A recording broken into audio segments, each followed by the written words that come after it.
Will the meeting please come to order? Today is Tuesday, September the 3rd, 2024. This is the 22nd regular meeting of the current term of the Metropolitan Council of Nashville and Davidson County.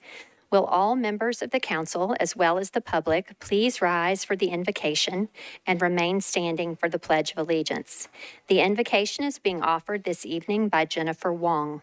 She is the founder of Nashville POC Sangha, a meditation community for people of color, and practices in the Insight, Zen, and Tibetan traditions of Buddhism. She is the guest of District 17 Council Member Terry Vo. Ms. Wong, you are recognized. Go ahead. Thank you, everyone. I'm honored to be here today to lead us in a practice of loving kindness. It is often said that the two wings of awakening from the cycle of suffering are insight and compassion. The Buddha taught actually a set of practices to help us cultivate this compassion, this open heart. Those practices are called the Brahma Viharas. That's Sanskrit. That's the language that was written in the time of the Buddha. And what that literally translates into is divine abode. I love that because it's home, right? It's where I want to come from when I step up my door. I want to come from this place of open heart.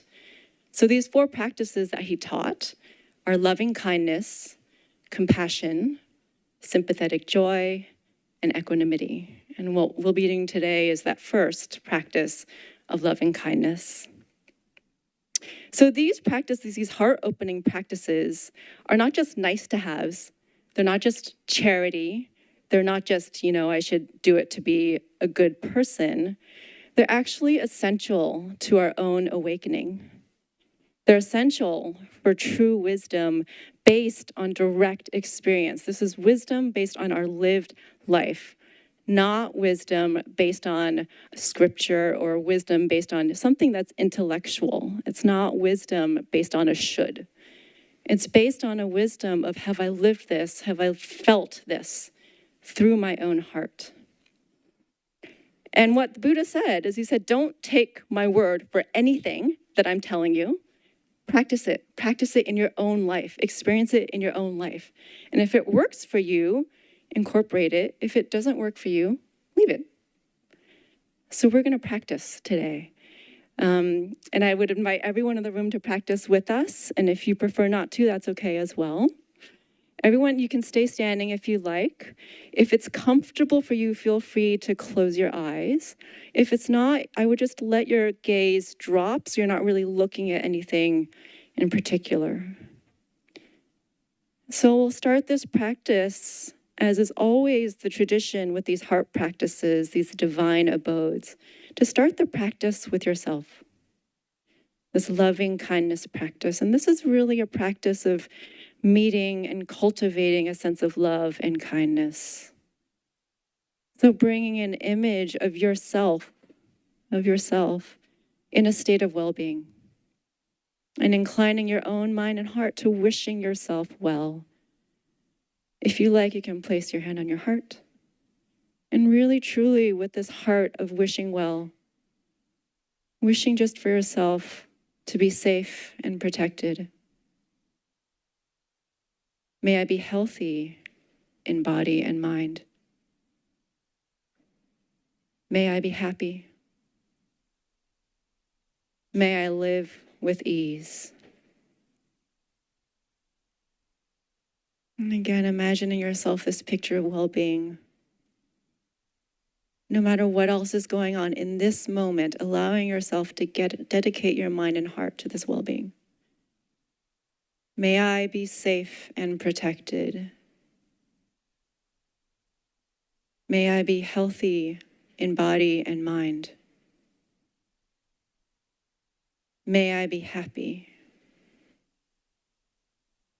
May I live with ease. Now opening the practice to all beings, near and far, those in this room and those beyond, those you like and those you don't like, those who are human and those who are more than human. remembering that all beings just want to be happy. May all beings be safe and protected. May all beings be healthy in body and mind. May all beings be happy. May all beings live with ease. May all beings be well.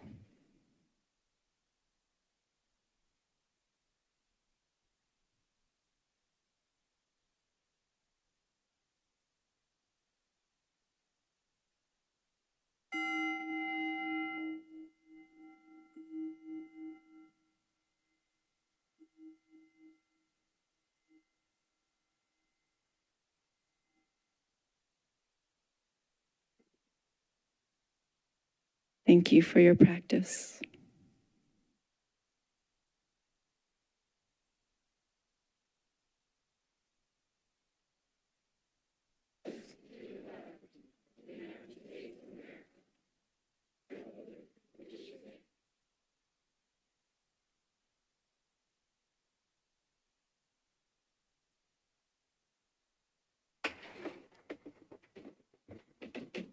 You may all be seated.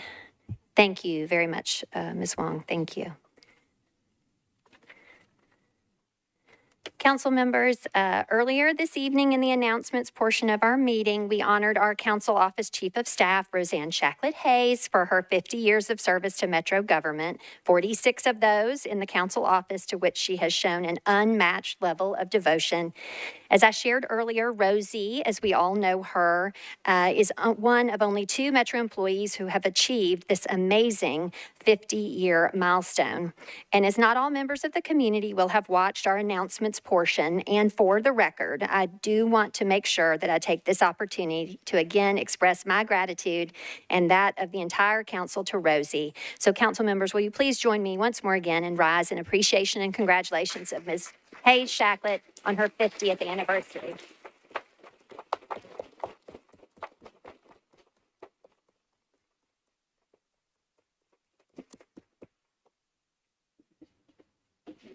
Okay, to the Nashville community, a friendly reminder that you can volunteer in myriad ways to support our nation, states, and cities' democratic election process this fall. Volunteer for campaigns, serve as a paid poll worker, and encourage and connect your fellow Nashvillians to register to vote. The last day to register to vote in the Tuesday, November 5th election is October 7th. Just 1 month away. And early voting will begin on Wednesday, October 16th. So you never know what may come up unexpectedly on election day. So we always encourage Nashvillians to avail themselves of the 2 weeks of early voting, which include 2 Saturdays and 4 evenings until 7 p.m., in addition to the Monday, Friday daytime schedule. You can learn more at the Davidson County Election Commission's website at nashville.gov. All right. Without objection, we will suspend the calling of the roll and ask the clerk to record the names of the members present throughout the meeting. Is there a motion for approval of the minutes of August 20th, 2024? Properly moved and seconded. Without objection, the minutes of the meeting of October 20th are approved. Mr. Clerk, are there any messages from the mayor? There are no messages from the mayor. Okay. That means then we are moving into Section E. This portion of the agenda shares all persons, this is appointees and nominees, that were scheduled to appear before the Rules, Confirmations, and Public Elections Committee this evening.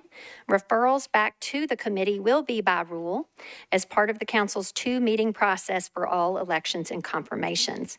No votes will be taken by the body in this section of the agenda other than for deferrals. Let's see, Chair Prep T, committee report, please, first for any deferrals. Thank you, Madam Vice Mayor. The Rules, Confirmations, and Elections Commission, or Elections Committee considered the Civil Service Commission appointment of Jason T. Evans for a term expiring on March 31st, 2025, and voted 7 in favor, 0 against, 1 not voting for a 1-meeting deferral. Okay, let's take up that deferral then, and let's see. Is there a motion to defer this item 1 meeting? So moved. Is there a second? Okay, all in favor, please say aye. Okay, any voting no or abstaining? Okay, that is deferred 1 meeting.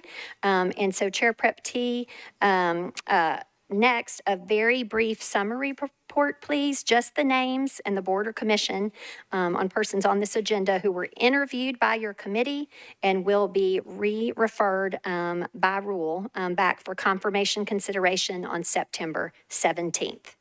Thank you, Madam Vice Mayor. We considered the Agricultural Extension Board appointment of Jeffrey Ezel. Ezel. The Health Board appointment of Dr. Morgan McDonald. The MDHA appointment of Brittany Capena.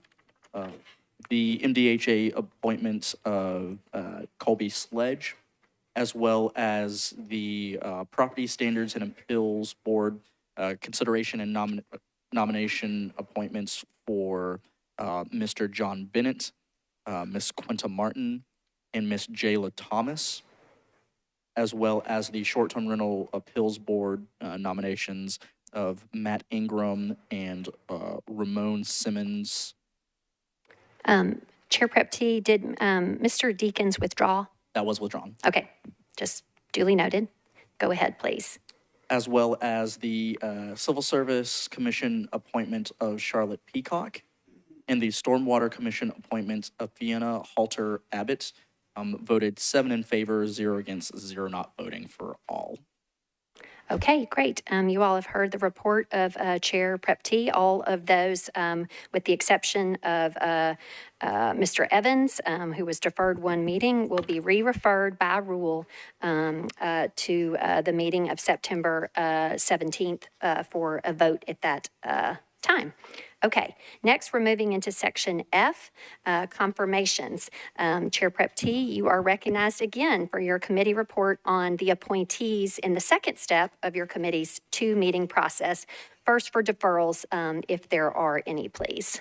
Thank you, Madam Vice Mayor. The Rules, Confirmations, and Public Elections Committee considered the appointment of Dr. Ari Nettles to the Hospital Authority Board for a term expiring July 11, 2029, and voted 7 in favor, 0 against, 0 not voting for a 1-meeting deferral. Okay, is there a motion for a 1-meeting deferral for Dr. Ari Nettles? Properly moved and seconded. Any discussion on that deferral? Seeing none, all in favor, please say aye. Any voting no or abstaining? Okay, that is deferred 1 meeting. Go ahead, sir. Next for persons who received a vote of recommendation by your committee and possibly a consolidated motion for those same appointees. Thank you, Madam Vice Mayor. The committee considered the Arts Commission appointment of Jayla Khalil. The Arts Jayla Khalil. Yes. The Arts Commission appointment of Sean Knight. The Farmers Market Board appointments of Patricia Tarquino. The Hospital Authority Board appointment of David Esquivel. The Tourism Convention Commission appointment of Dr. Sybil Brown, as well as the Tourism and Convention Commission appointment of Derek Free. All 7 in favor, 0 against, 0 not voting. And with that, I move approval. Okay, is there a second? Okay, so members have heard the report of Chair Prep T, and all those folks having received unanimous vote of the committee can be taken together in a consolidated motion for approval. That said, is any member seeking to be recognized to remove an item from this collective vote and or to be recorded as abstaining on a particular item here in section F? Okay, seeing none, we'll be voting on these items together. Any discussion on this collective slate of appointees? Nope. Okay, all in favor, please say aye. Any voting no or abstaining? Okay, so if you were just confirmed and returned to join us in chambers this evening, which is optional, but please do stand to be recognized when when you hear your name called, as I read all the names of those confirmed. So council has confirmed to the Arts Commission, Jilla Khalil and Sean Knight. And to the Farmers Market Board, Patricia Tarquino. To the Hospital Authority Board, Mr. David Esquivel. And to the Tourism and Convention Commission, Dr. Sabril Brown and Derek Free. Okay, we are grateful to everyone, whether in chambers or watching from home, for the willingness to serve our city. Thank you all very much. Congratulations.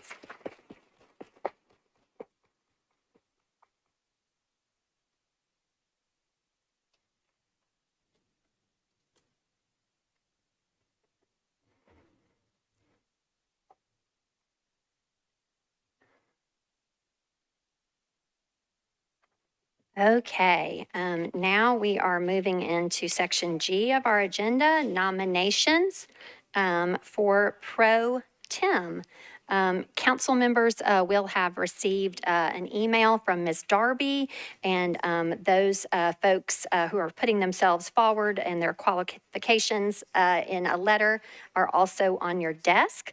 So at this time, we will take nominations for the position of President Pro Tempore for 1 year term. Mr. Huffman, you're recognized, sir. Thank you. Oh, go ahead. Thank you, Vice Chair.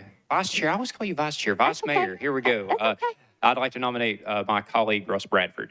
Thank you. Mr. Huffman has nominated Councilman Russ Bradford. Okay. Councilwoman Quante Toombs, you are recognized.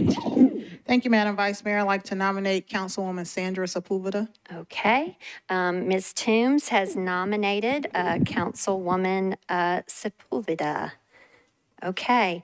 Again, colleagues, you have letters on your desk and in your email as to qualifications. We will take these 2 nominations and we will have a vote at our next meeting. Okay. I also want to take this opportunity while we are in the nomination section of our agenda to bring members' attention to 2 memos that they will have received from me via email today and that are also on your desks, and to make the public aware that there is 1 vacancy on the Metropolitan Trust Fund Commission and 3 vacancies on the new Metro Contract and Compliance Board. 1 nominee will be a council member, and 2 people will be members from the community nominated by the council. Council members will be called upon to make these nominations at the September 17th council meeting. So please be advised. Okay.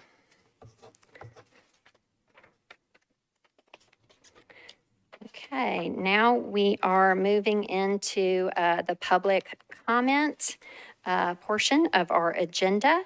Members of the public wishing to speak may sign up for a council public comment at the Metro Clerk's office counter on the day of the scheduled meeting between 5 and 6 p.m. Public comment is limited to 20 minutes total at council meetings, and each speaker is allowed up to 2 minutes to speak. If you have signed up to speak, come on forward. We just have 2 folks. First among them, Mr. Robert Wincoop. He is speaking on agenda item 38. This is BL 2024-511, speaking in opposition. Go ahead, Mr. Wincoop. On April 19th, 1960, 1,500 Americans began marching towards downtown Nashville to protest racial segregation. The group started their protest after a bomb destroyed the home of Z. Alexander Luby, a black lawyer representing activists who had been arrested during sit-ins at segregated lunch counters. The 1,500 marched 3.5 miles towards City Hall in nonviolent protest. Among them were numerous civil rights icons, the late Representative John Lewis, the late Reverend C.T. Vivian, and the great Diane Nash, whom this body recently dedicated the plaza outside this very courthouse. They had grown to 3,000 strong when they arrived to their destination, a public building. It caused quite a disruption of daily business. Mayor Ben West was waiting for the marchers on the courthouse steps. Diane Nash asked the mayor to, quote, use the prestige of your office to appeal to all the citizens to stop this racial discrimination. 3 weeks later, Nashville became the first major city in the South to begin desegregating its public facilities. Under the proposed BL 2024-511, these great patriots and their righteous march for equality would have been in violation of the buffer zones to maintain public safety around public buildings and parking lots. These 3,000 brave individuals proved to us that the public good of nonviolent protests to address our government outside of public buildings, including sidewalks, parking lots, and all the way to the courthouse steps. I strongly urge the council to oppose this ordinance. Thank you. Thank you. Next is Jennifer Chalos, representing Cumberland Region tomorrow. Go ahead, Ms. Chalos. Thank you, Madam Vice Mayor. I'm Jennifer Chalos. I'm the Executive Director of Cumberland Region Tomorrow, a nonprofit that's been around for 25 years serving the Nashville region. I'm here to thank you all for prioritizing improved mobility in Nashville and the region with the TIP vote that we have coming up to consider. And I want to invite you all by way of a book that's on your desk as well as a flyer to join us on September 17th for our annual Power of 10 Summit, which will convene the 10 counties that make up Cumberland Region, including Davidson. For 25 years, Cumberland Region Tomorrow has focused on facilitating regional conversations on growth and development, sharing best practices and collaborating with others in the region to ensure that all residents of the Nashville region live in thriving, sustainable, and viable communities. The Power of 10 Summit, as it takes place for half a day at 7:30 a.m. to 11:30, will address this year the issue of mobility in the region. It will take place at the Music City Center, and I invite you all to join us and to definitely get the word out to your constituents. I'll be sending an email out to follow up tomorrow so that you can have an easy place to register. The purpose of this summit is to focus on mobility. Its theme, Moving Middle Tennessee. And already we have more than 350 people who are signed up for this half-day event from the 10-county region, and they really, truly are coming from all over. We have a keynote speaker who's coming. There's a book on your desk. Jarrett Walker's coming in to visit with us and share his experience as an international expert on transit. He's someone who has looked at our plan and looks at the benefit that he's going to speak to what he thinks might work and doesn't work. He will be interviewed. And then we'll have others come in from the business sector as well as from the regional, our regional areas, leadership and otherwise, to speak to and answer questions that they may have. So I really want you to be there. This is an important book to reference. It's something that Vice Mayor, I think, has prioritized for you all to have. It's available in your library. Am I running out of time? You are. I will be Ms. very Chalos, quick yes. then and just summarize to say that it's a well-written book. It's an easy read. It's one that I hope that you'll share with your constituents because there's a lot to learn. But more importantly, I want to make sure that you have the opportunity to come and join in this. You're quite invited. So thanks for all that you do. Thank you, Ms. Chalos. Thank you. Okay, that concludes public comment. Next, we're moving on to Section I of our agenda, a proposed rule amendment sponsored by Councilwoman Suara. This is a proposed amendment to Rule 28.1 of the Rules of Procedure of the Council, as well a substitute related to the same. We advance these items and consider them in the same process as we do our legislation. And so with that, Councilwoman Suara, you are recognized. Thank you, Vice Mayor. I'd like to move the substitute. Okay, if you would just get the rule before us, please, Yes, ma'am. please, yes. I'd like to move the proposed rule change. Is there a second? Okay, go ahead, ma'am. Yes, ma'am. And then I have a substitute. I'd like to move the substitute. Okay, if you could just give us a brief explanation, please, ma'am, of the substitute. Thank you, Vice Mayor. The substitute, as many of you know, when the rule was first proposed, was to address specifically an instance where we have folks from out of town coming to these chambers, and they were concerned in the community about what we need to do about that. So the original bill actually said people have to live in Davidson County.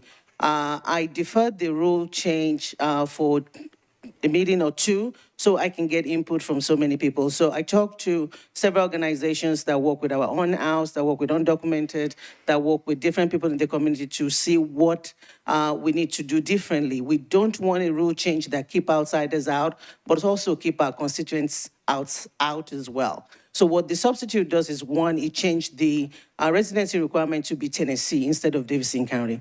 There are two reasons for this. We have a lot of people that work in Nashville, but they live outside Davidson County. The other reason is for ease of administration. So when the staff is looking at the driver's license, they have to check whether it's Davidson County or not. So by making it Tennessee, it makes it easier to uphold. And I believe there's a metro rule that says that you can live outside of Davidson County. As long as you live in Tennessee, you can work in Davidson County. So that's one of the changes. The other thing that we did was talking to several organizations. We wanted to make sure that we have a long list of acceptable documents. So it could be your driver's license, your state ID, your library card, your WIGO card, your utility bill. We want to make sure that it's a long list of things. So for our own house, I was advised that a lot of them get their mails at Room in the Inn. So it could be a piece of mail. It could also be a service letter from organization that service this group.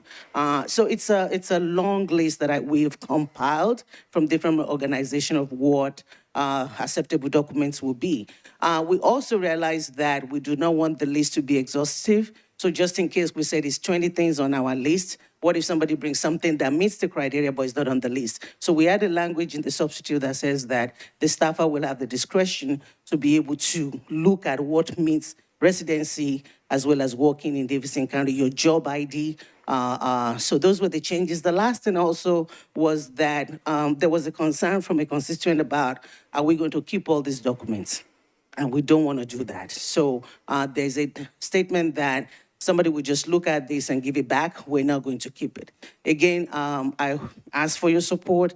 Somebody was saying, we're trying to do this because of what happened the last time. Yes, because we do not want that to happen again. We're going to an election season. We may have something like that happen again. We find out the group going around the country doing this, and we do not want to give them a platform to just walk into our chambers and spew hate. And so it's not everything. It doesn't solve everything, but at least he's doing something. With that, I ask for approval. Okay, so you have heard a detailed explanation from Councilwoman Suara about what is contained in the substitute. She made a motion to substitute. Was that seconded? Okay, so properly moved and seconded, again, with the explanation. And so we are on discussion of the motion to substitute. Mr. Nash, do you wish to speak on the substitute, sir? Okay, go ahead. You're recognized. I do. I certainly appreciate President Pro Tem's proposal and the intent, but frankly, I think we're addressing a one-off that I don't necessarily see you're going to see again, to have our staff have to come up with identification, proof that you live somewhere. There's nothing to say that one of these outside groups can't hire somebody that lives in town if they're going to act silly. I just don't.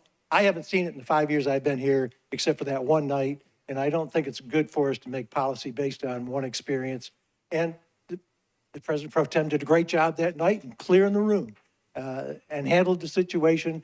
I don't know that we need a new rule. May I? Thank you.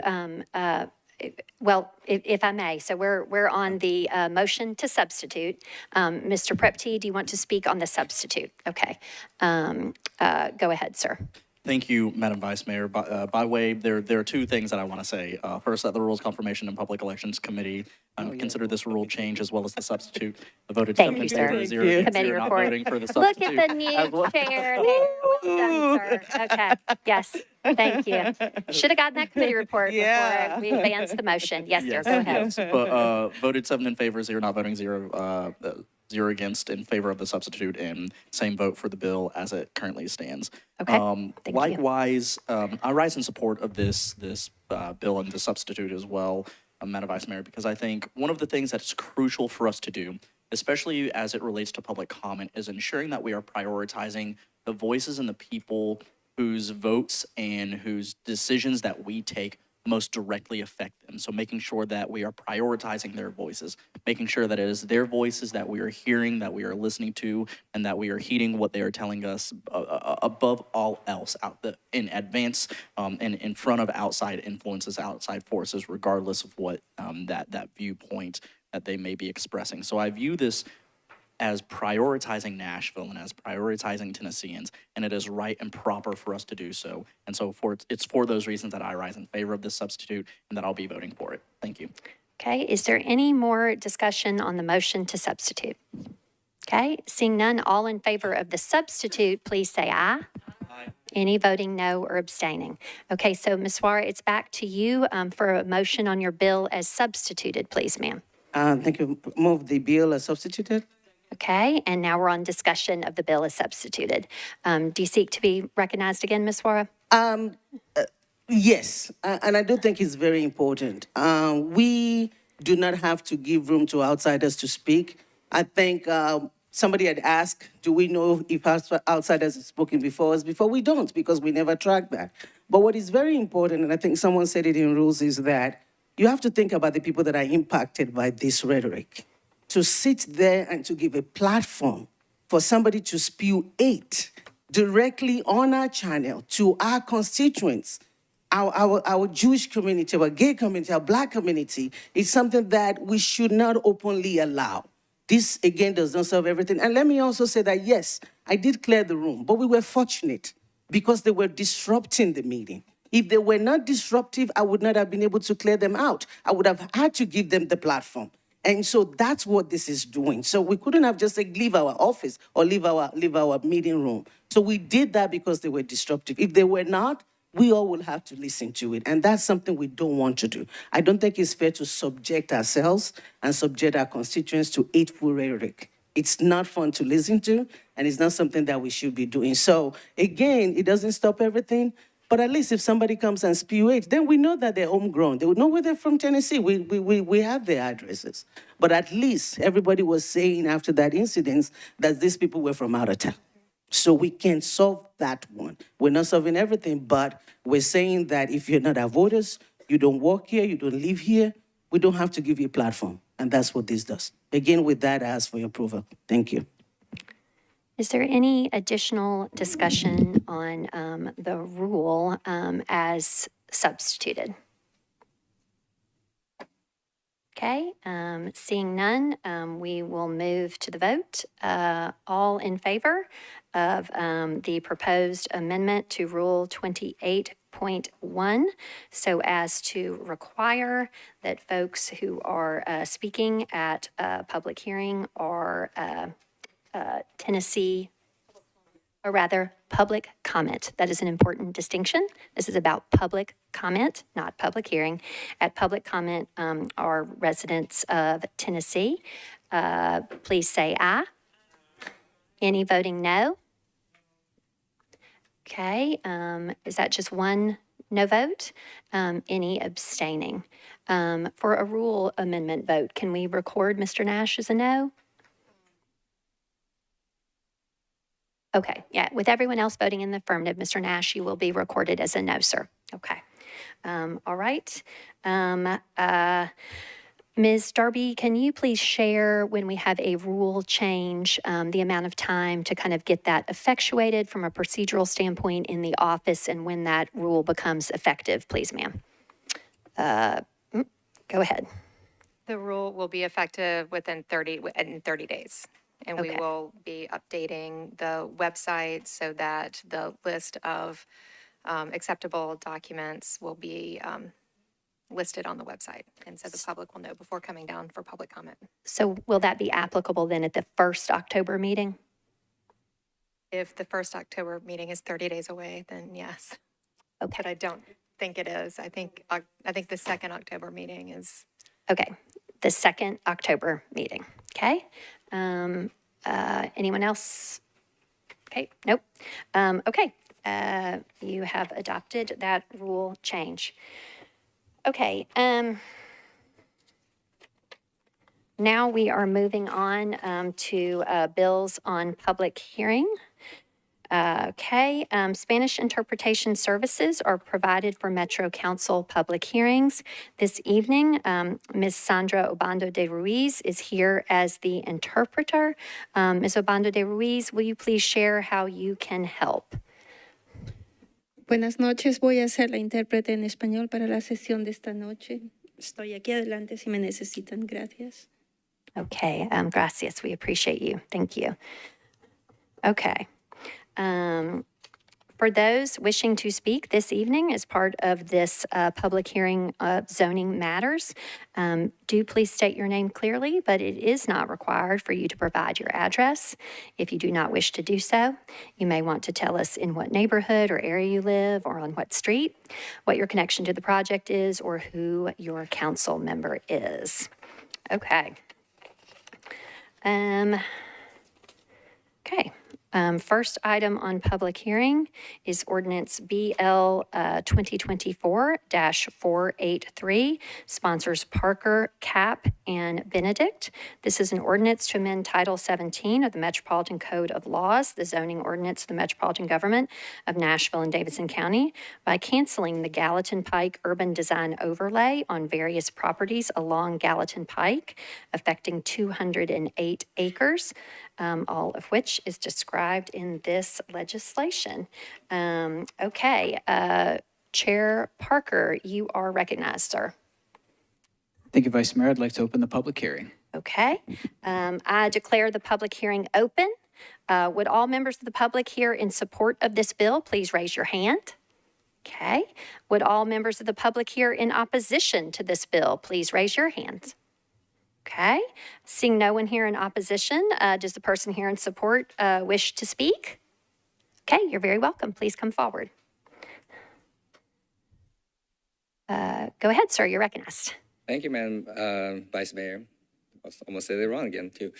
My name is Jolie from the Eastwood neighborhood. I'm here to speak in support of BL 2024-483, canceling the Gallatin Pike UDO. I'm sure that there were a lot of specific intent on why the UDO was established along Gallatin Pike, probably to limit the amount of undesirable businesses. But without proper infrastructure and transit, all we got is Potemkin Donuts. The Dunkin' Donuts that has a fake wall that doesn't do anything. And we have a bunch of other businesses, like the 7-Eleven that turns their back on the road. I live on both sides of Gallatin Road. First in District 5 and now in District 6. The road is a moat that bisects East Nashville and separates the two neighborhoods that really should be one. Fortunately, NDOT has recently presented excellent plans to transform Gallatin into a truly pedestrian-friendly space. But zoning can't promote the type of developments you want. They can only restrict. And it's about time we cancel this facade of UDO and work on restricting building forms that doesn't fit an urban environment like in East Nashville, and talking about drive-throughs. And as great as the NDOT plan was, there are still a lot of conflicts with all the parking lots and drive-throughs. And call me selfish, I really just want to cross the street to go to a Slow Hand Bakery without dying. And my daughter and I are not drunk or drug out of their minds, but they share the same danger that people that venture out on strolls like this. Thank you. Thank you. Okay, seeing no one else here to speak in support or opposition, I declare the public hearing closed. And so it's back to you, Chair and Sponsor Parker, for a motion. Thank you, Vice Mayor. I'd like to move for approval. Is there a second? Okay, properly moved and properly seconded. Any discussion? Okay, Chair Parker, do you wish to be recognized to say anything else? You don't have to. I'm happy to provide a little context if the body would like. So, Sure. Roughly,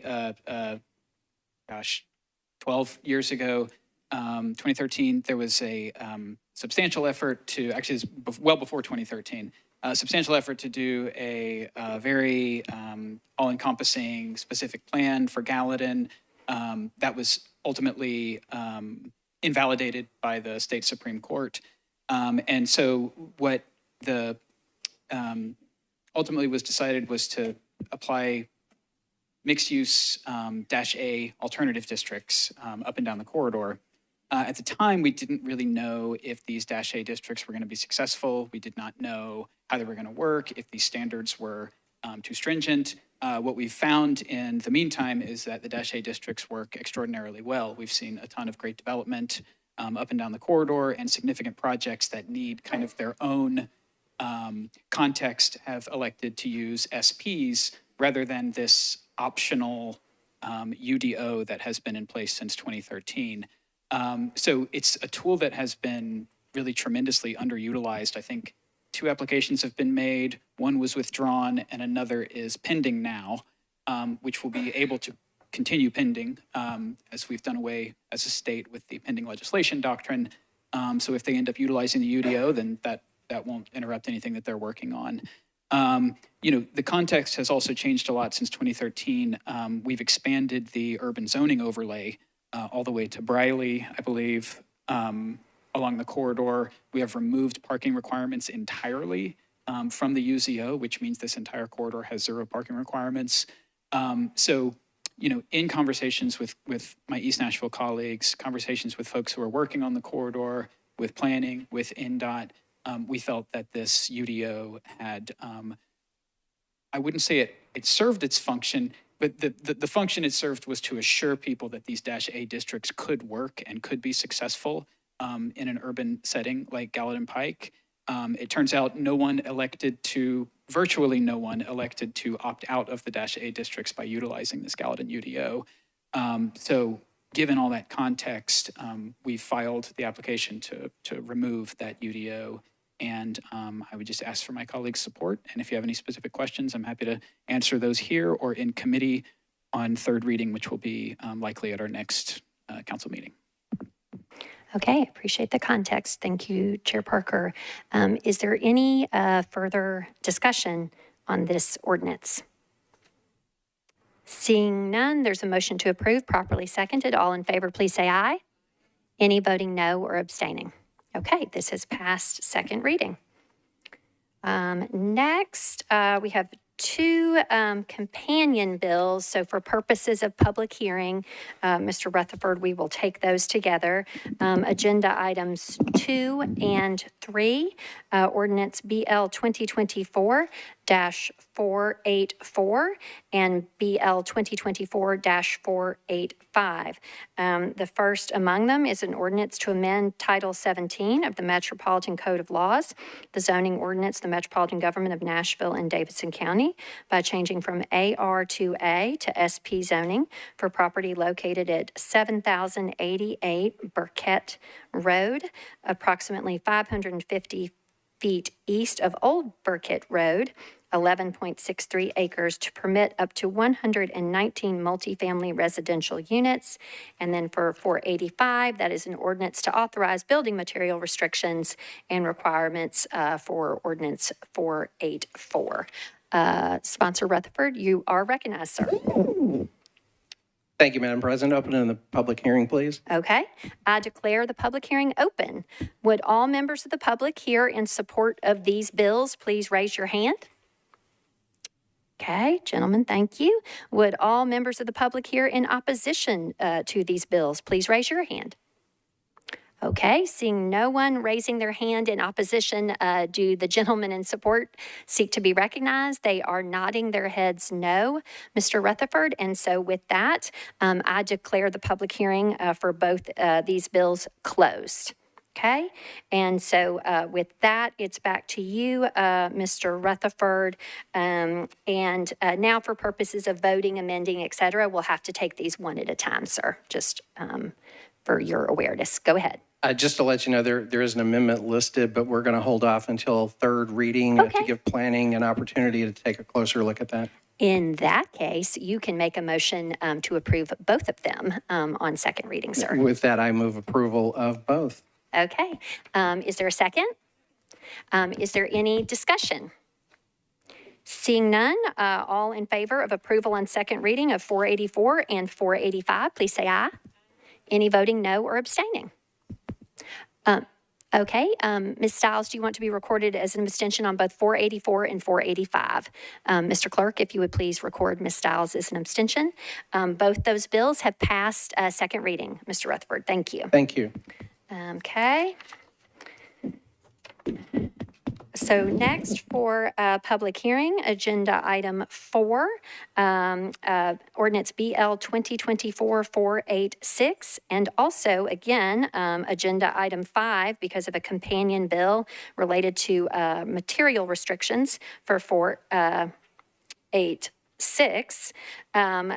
This is an ordinance, sponsor Toombs, an ordinance to amend Title 17 of the Metropolitan Code of Laws, the zoning ordinance of the Metropolitan Government of Nashville and Davidson County, by changing from RS 7.5 to SP zoning for property located at 520 Ewing Drive, approximately 375 feet west of Gwenwood Drive. This is 3.58 acres, to permit 56 multifamily residential units.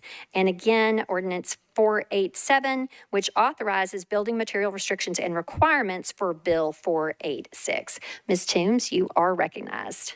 Thank you, Madam Vice Mayor. I am going to defer public hearing for 4 and 5 to the first meeting in October. Okay, so there is a motion to defer both of these bills to the public hearing of October, so our first meeting in October. Is there a second? Okay, properly moved and properly seconded. Is there any discussion on the motion to defer? Okay, seeing none, all in favor of a one-meeting deferral for both these bills, please say aye. Any voting no or abstaining? I apologize. Did I say one meeting deferral? Thank you, Ms. Allen, for your muffled point of order down there. I appreciate it. Very subtle. It was a deferral to the first meeting in October. Thank you. Okay.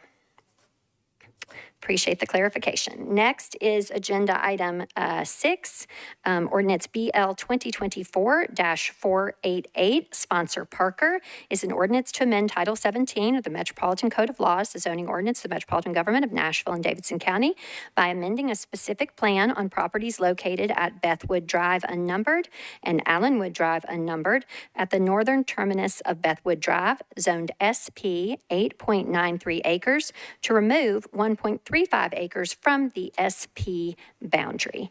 Mr. Parker, you are recognized, sir.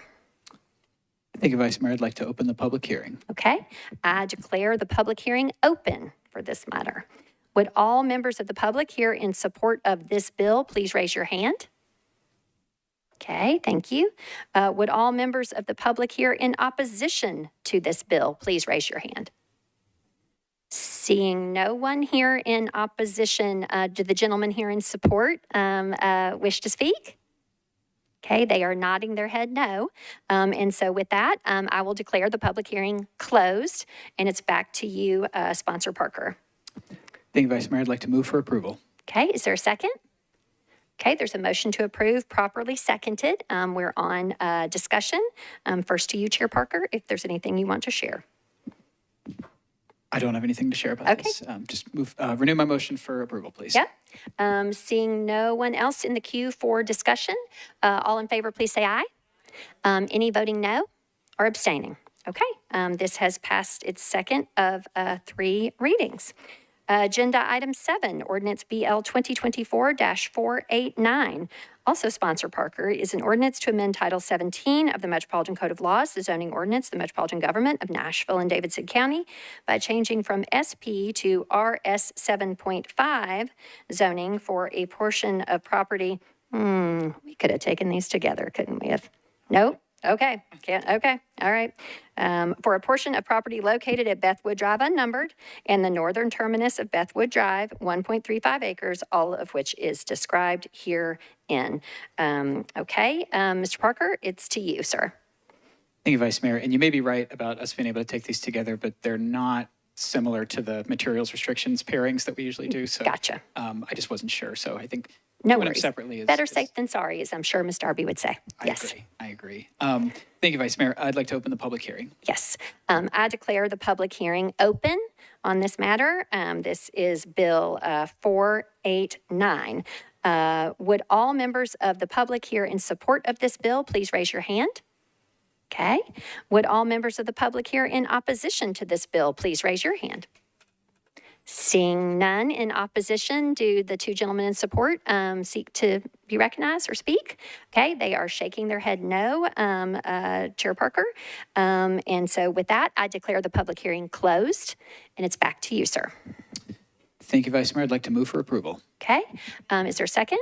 Is there any discussion? Okay, seeing none, all in favor, please say aye. Aye. Any voting no or abstaining? Okay, this has also passed its second of 3 readings.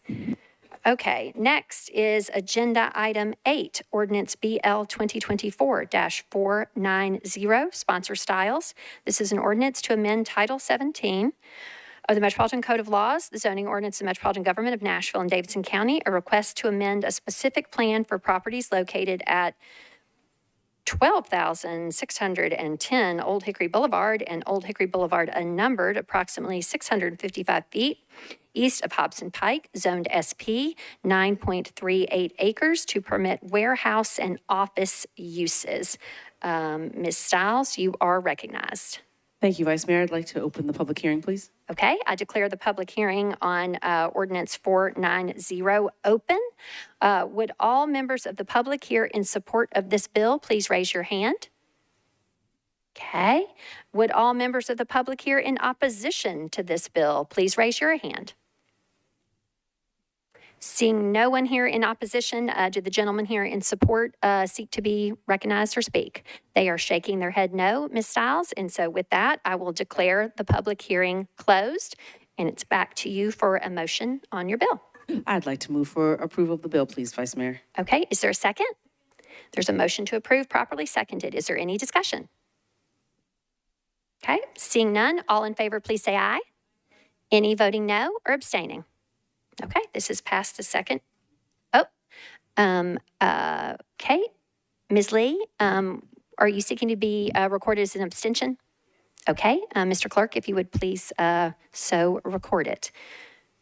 Okay, Agenda Item 9, Ordinance BL 2024-491, Sponsor Taylor, is an ordinance to amend Title 17 of the Metropolitan Code of Laws, the zoning ordinance of the Metropolitan Government of Nashville and Davidson County, by changing from R6A to RS5 zoning for properties located at 1712A, B, and C Arthur Avenue, approximately 249 feet west of Jane Street. This is 0.17 acres, and located within the detached accessory dwelling unit overlay district. Mr. Taylor, sir, you are recognized. Thank you, Vice Mayor. I'd like to open the public hearing. Okay, I declare the public hearing open for Ordinance 491. Would all members of the public here in support of this bill please raise your hand? Okay, would all members of the public here in opposition to this bill please raise your hand? Seeing none on either side, Councilman Taylor, I declare the public hearing closed, and it's back to you for a motion on your bill. Thank you. I believe this needs to go to the planning table. Okay, let's see. Is that prior to you making a motion? We have a motion to approve at this juncture, so we're on discussion of approval, or we're going here for a potential alternate motion? Prior to making the motion. Okay, understood. Planning table, you are recognized on this bill. Ms. Milligan, go ahead. Certainly. So this is a request for rezoning on Arthur Avenue. The request is to change the zoning from R6A to RS5. The Planning Commission recommendation was to disapprove. The current zoning of the property is R6A, 1 and 2 family alternative. The property is also within a detached accessory dwelling unit overlay. The land use policy for the property is T4 Urban Neighborhood Evolving. There is T4 Urban Neighborhood Maintenance on the north side of the property.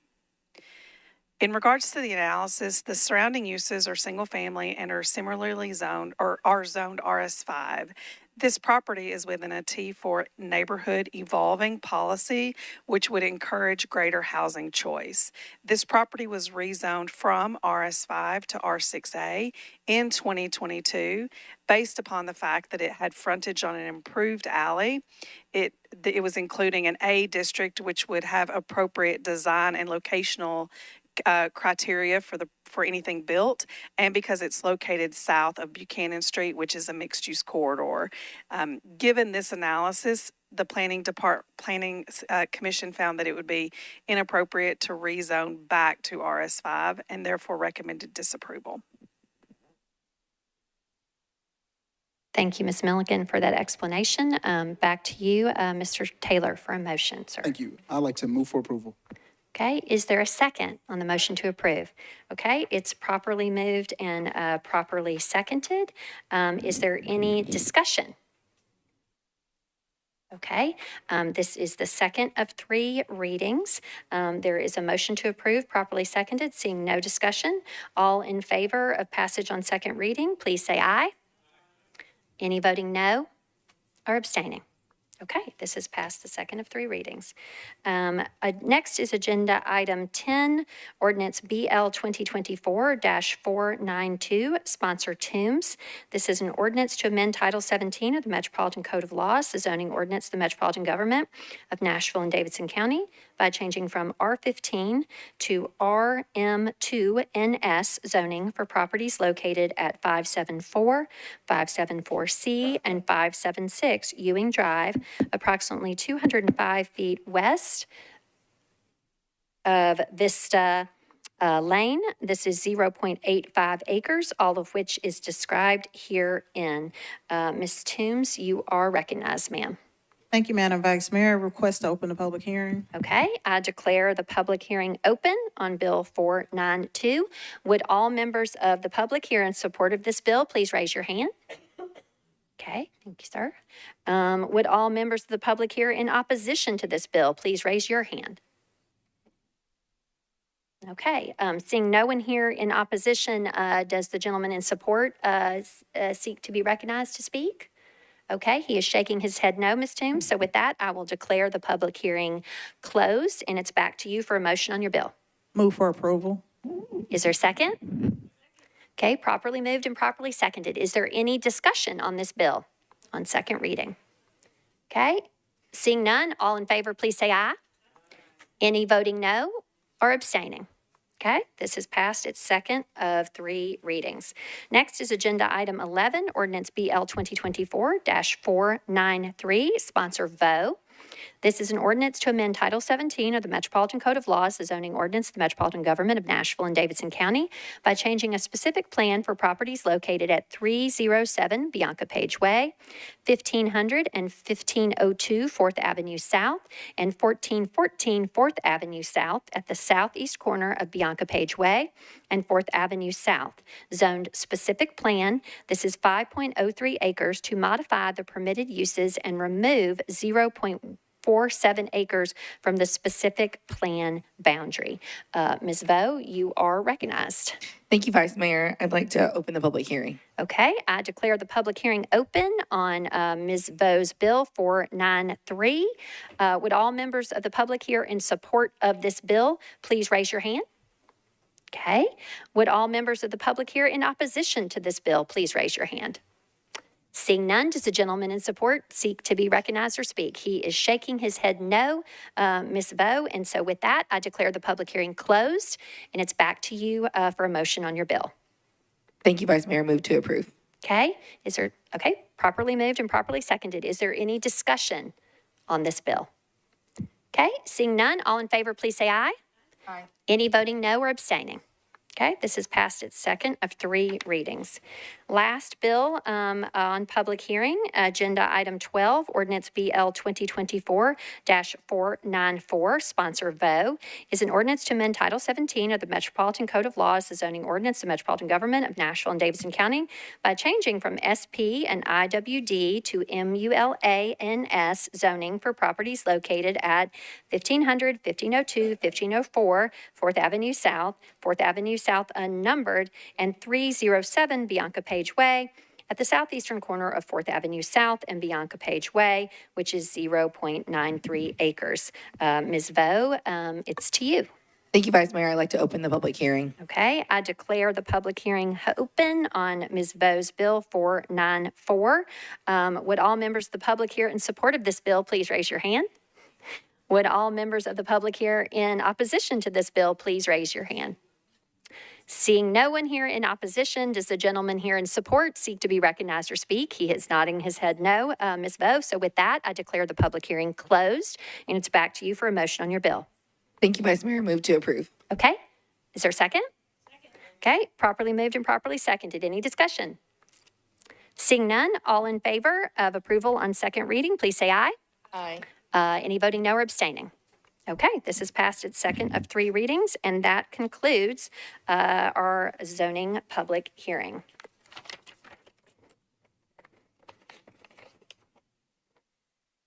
Okay. Next, we're going to move on to section K of our agenda. This is our consolidated consent agenda. All resolutions and second and third reading ordinances on this agenda are included on the consent agenda if recommended for approval unanimously by all the committees to which the item was referred. Items on the consent agenda will be voted on at a single time. The item number, along with the resolution and ordinance number of the items on the consent agenda, will be read by me for clarity for folks in our gallery and watching at home.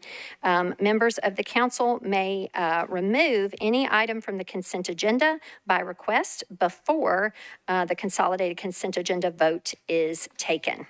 Okay? All right. So now we're going to move through our consolidated consent agenda. First among these is agenda item 13, resolution 2024-608.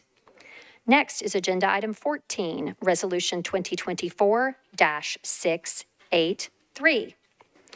Agenda item 15, resolution 2024-684. Agenda item 16, resolution 2024-685. Agenda item 17, resolution 2024-686. Agenda item 18, resolution 2024-687. Agenda item 19, resolution 2024-688. Agenda item 20, resolution 2024-689. Agenda item 21, resolution 2024-690. Agenda item 22, resolution 2024-691. Agenda item 23, resolution 2024-692. And then agenda item 25, resolution 2024-694. Agenda item 26, resolution 2024-695. Agenda item 27, resolution 2024-696. Agenda item 28, resolution 2024-697. Agenda item 29, resolution 2024-698. Agenda item 30, resolution 2024-699. Agenda item 31, resolution 2024-700. Agenda item 33, Resolution 2024-702. And agenda item 34, Resolution 2024-703. Moving on to second reading ordinances proposed for the consolidated consent agenda. First among those is agenda item 81, ordinance BL 2024-498. Agenda item 82, ordinance BL 2024-499. Agenda item 83, ordinance BL 2024-500. Agenda item 84, ordinance BL 2024-501. Agenda item 85, ordinance BL 2024-502. Agenda item 86, ordinance BL 2024-503. Agenda item 87, ordinance BL 2024-504. Agenda item 88, ordinance BL 2024-505. Agenda item 89, ordinance BL 2024-506. Agenda item 90, ordinance BL 2024-507. Agenda item 91, ordinance BL 2024-508. Okay, and next for bills on third reading, proposed for the consolidated consent agenda. First among them, agenda item 92, ordinance BL 2024-411. Agenda item 95, ordinance BL 2024-477. Agenda item 96, ordinance BL 2024-479. Agenda item 97, ordinance BL 2024-480. Agenda item 98, ordinance BL 2024-481. Agenda item 99, ordinance BL 2024-482. And the last item on the agenda, agenda item 100, ordinance BL 2024-495.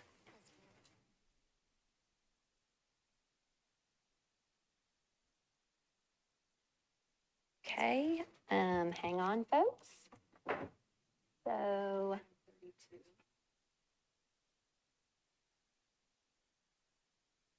okay, so also proposed for consent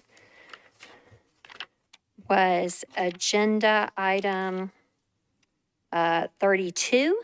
This was resolution 2024-701 regarding the film festival. That was also proposed for consent. And then, Ms. Darby, what was the second one that was read? Okay, is also on proposed for consent was agenda item 81. This was ordinance BL 2024-498 was also proposed for consent. Okay. At this juncture, do any items need to be removed from the consent agenda? If so, members, please join the queue to request it. Okay. Ms. Stiles, are you seeking to be recognized? Do you have a point of order, Ms. Stiles, or are you trying to remove an item from consent? Okay, and your tablet is not working? Okay, if ITS could assist Ms. Stiles, because it's not showing on my board, Ms. Stiles. But go ahead, you're recognized to remove an item from consent. Go ahead. Thank you, Vice Mayor. I actually would like to remove number 32. I put my name in the queue to remind you that I hadn't heard it. Okay, all right. Ms. Kimbrough, you are in the queue. You're recognized to remove an item from consent. Thank you, Vice Mayor. I'd like to move agenda item 17, RS 2024-686. Okay. Ms. Kimbrough Hayes has requested that agenda item 17, RS 2024-686, be removed from the consolidated consent agenda. Are any other members seeking to remove an item from the consolidated consent agenda? Excellent. Okay. Okay. So now we will move into our committee reports for all the items that are on the consent agenda.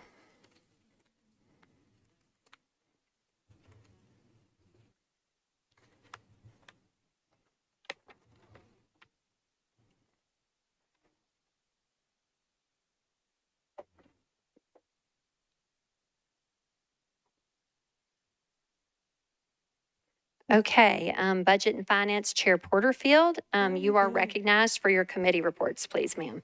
Thank you, Vice Mayor. Budget and Finance considered the following items: RS 2024, 683, 685, 687, 688, 689, 690, 691, 692, 693, 694, 695, 696, 697, and BL 2024-468.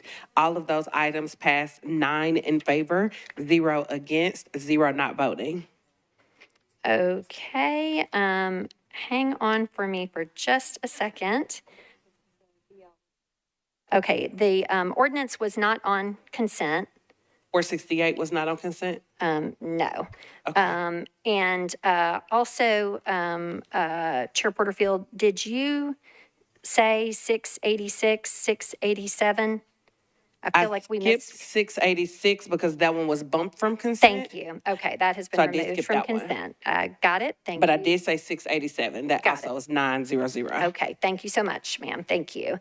Okay, Arts, Parks, and Libraries and Entertainment Committee Chair Gadd, you are recognized, ma'am. Thank you so much. On RS 2024-685, I'm going to combine these as we have a similar vote. Sure, yeah, you can do that. On the same vote. 688, 689, 690, 691 have all passed 8 in favor, 0 against, 0 not voting. Okay, thank you, Chair Gadd. Okay, let's see. Next, Planning and Zoning. Chair Gamble, you are recognized for your committee reports, please. Thank you, Vice Mayor. Just a point of order before I give the report is number 42, BL 2024-515 on consent. Let me check. It's first reading. No, ma'am, it Okay. is not. Okay, I didn't hear that. I thought I heard that one. Okay. Yep.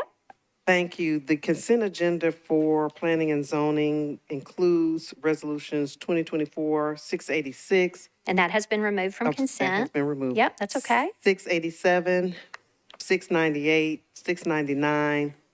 Bills on second reading, 499, 500, 501, 502, 503, 504, 505, 506, 507, and 508, and bills on third reading, Bill 2024-411. All were considered by the Planning and Zoning Committee, 9 in favor, 0 against, 0 not voting. Okay, thank you, Chair Gamble. Okay, next, we are going to Public Health and Safety. Chair Evans, you are recognized. Thank you, Vice Mayor. Public Health and Safety considered RS 2024-683 and RS 2024-687 and recommended approval, 10 in favor, 0 against, 0 not voting. Okay, thank you, Chair. Next, for Rules, Confirmations, and Public Elections, Chair Prep T, you are recognized, sir. Thank you, Madam Vice Mayor. The Rules Committee considered RS 2024-684, 700, 702 and 703, and voted 7 in favor, 0 against, 0 not voting. Okay, thank you, sir. Okay, let's see. So looking across all the committees, got all that done. So now we're going to Transportation and Infrastructure. Chair Parker, you are recognized, sir. Thank you, Vice Mayor. Transportation and Infrastructure considered resolutions RS 2024-695, 696, 698, and 699. We recommended approval of all of those, 10 in favor, 0 against. Additionally, we considered bills BL 2024-498 through 508. We recommended approval of all of those, 10 in favor, 0 against, except for BL 2024-504, which we recommended approval, 11 in favor, 0 against. Okay. Appreciate the precision there. Okay. That represents all our committee reports, Chair Parker. So if you would, please move the consent agenda for approval. So with all committee reports in, I will move the consent agenda. Okay, is there a second? Okay. Properly moved and properly seconded. Is there any discussion on the consolidated consent agenda?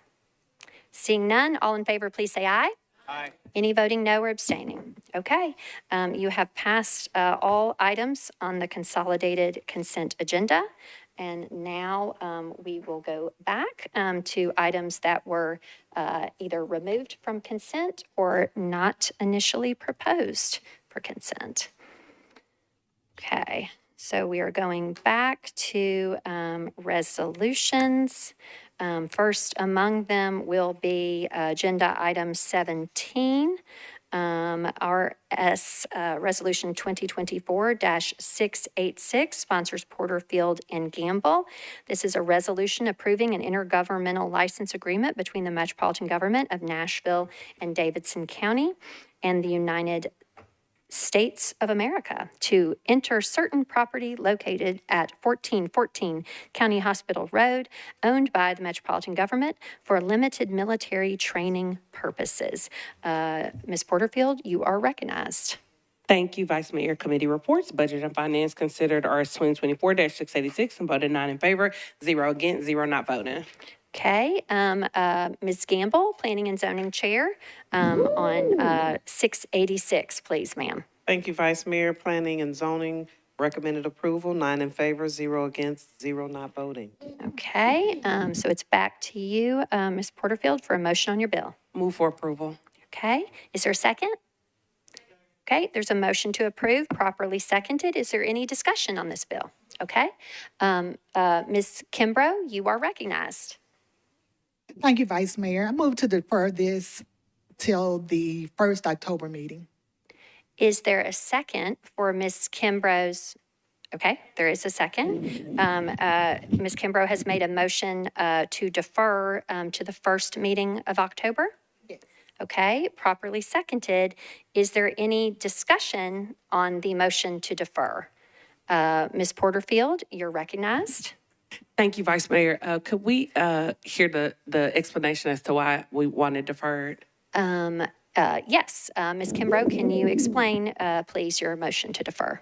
I would like time to discuss this. I have a community meeting coming up in September, and I would like time to discuss this with the constituents, the people of District 1 who will be subjected to this military training on County Hospital Road, very close to the Bordeaux community.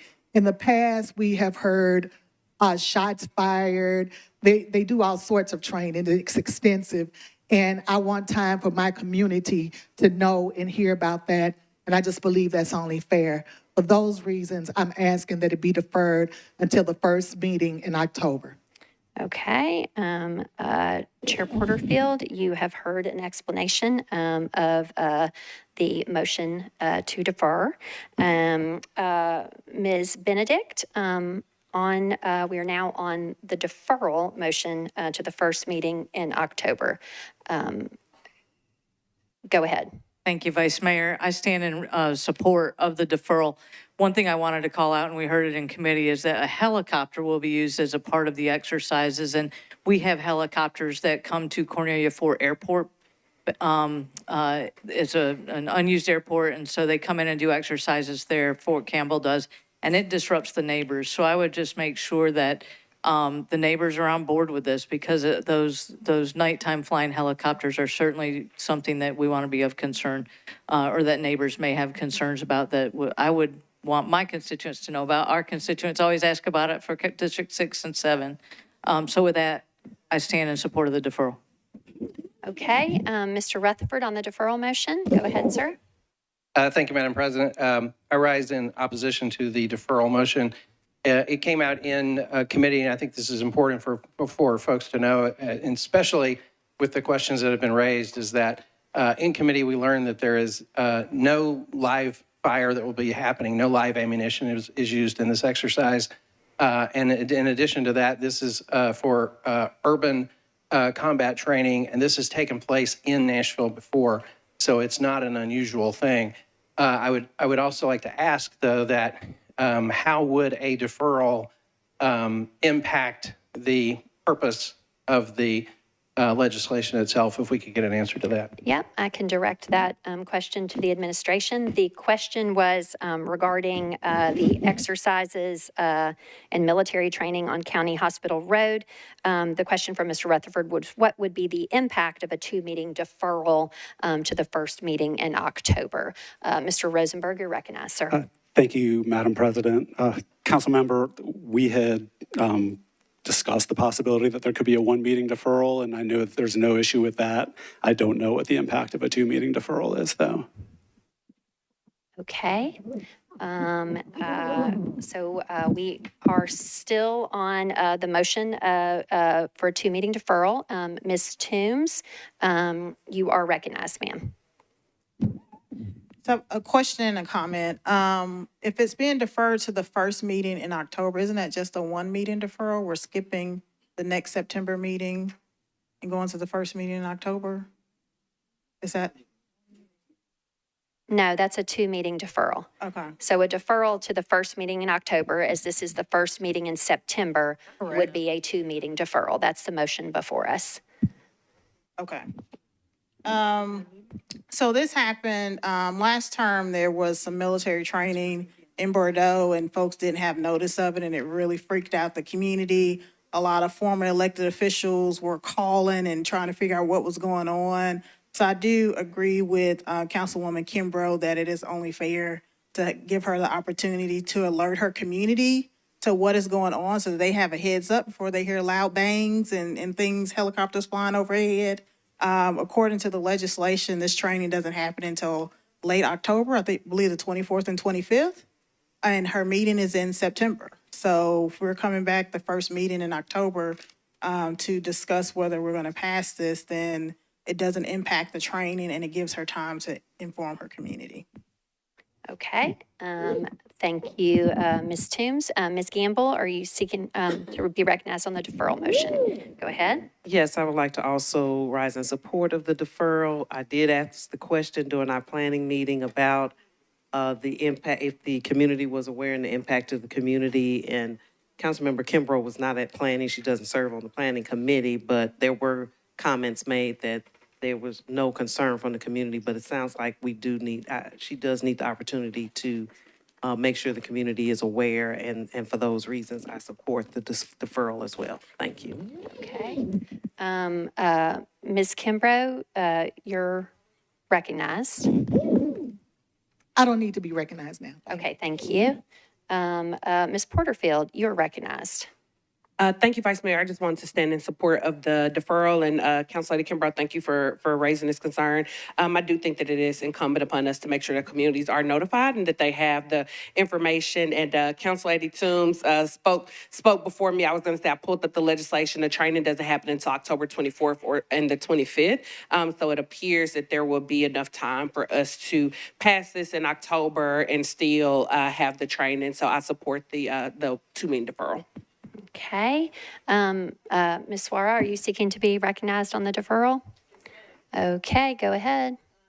Go ahead. It's all right. I was actually going to pull it in budget for the same reason, because I remember that last time we had a whole lot of conversations about the impact on the community, and we had to defer it last time until we had conversation with the community. So I came to budget with the plan of pulling it and asking if that was already done, but I was late to budget. So, I do want to stand in support of the deferral. I think it's very important that the community knows about this and that they're fully aware before we do it. And we do have enough time to get the meeting done and to also be in time for the training. So with that, I hope you all will support the deferral. Thanks. Okay, Public Health and Safety Chair Evans, you're recognized. Thank you. I'm kind of on the fence about the deferral. I actually have a planning-related question specific to looking at that it looks like it went to Planning Commission first and then kind of went through the council process. So I'm just wondering if this would have met the threshold for any kind of notification to residents. Okay, I appreciate that. Special Counsel Darby, can you speak to kind of the order of operations on this, having gone to the Planning Commission and being referred to the Planning and Zoning Committee and the notice and so forth? This would have been a mandatory referral to the Planning Commission, and that means that since it's government property that would be utilized by another entity, the Planning Department, they ask other departments whether or not they need the property for their purposes before it comes to the council. Okay, so in answer to Ms. Evans' so questions, whether- it doesn't have any associated public notice? Yeah. Thank you. Okay. Thank you, Chair Evans, for the question. Okay, is there any further discussion on the motion to defer 2 meetings to the first meeting in October? Okay, seeing none, we'll try this by voice. All in favor of the 2-meeting deferral, please say aye. Any voting no? Okay. Mr. Rutherford, I believe you are the sole no. As such, Mr. Clerk, if you will please record it. Any abstaining? Okay. All right. This is deferred 2 meetings to the first meeting in October. Okay.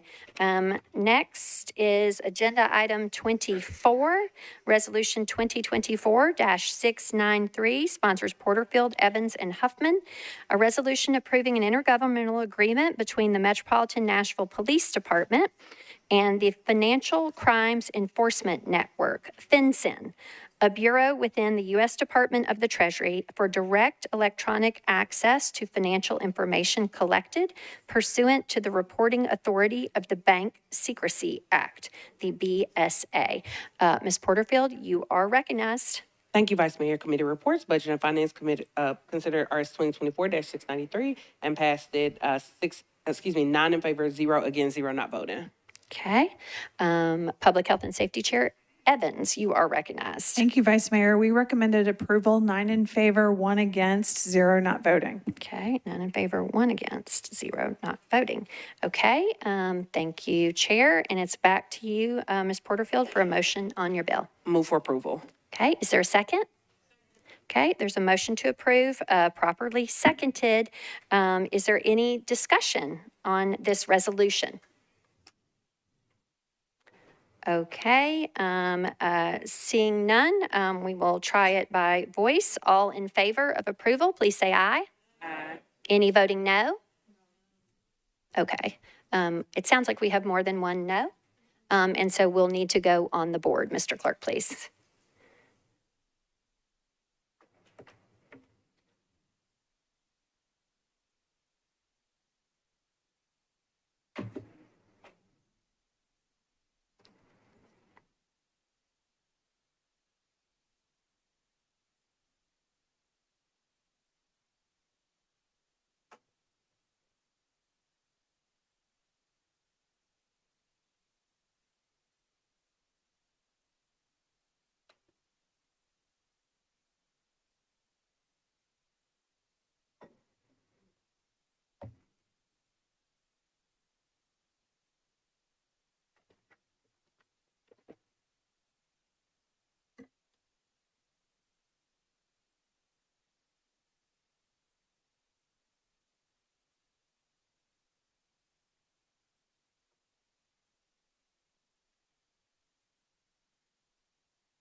Okay, all votes are in. Mr. Clerk, please show the vote. Okay, this has passed with 35 yeses, 3 noes, and 0 abstentions. Okay. All right. Getting back into second reading.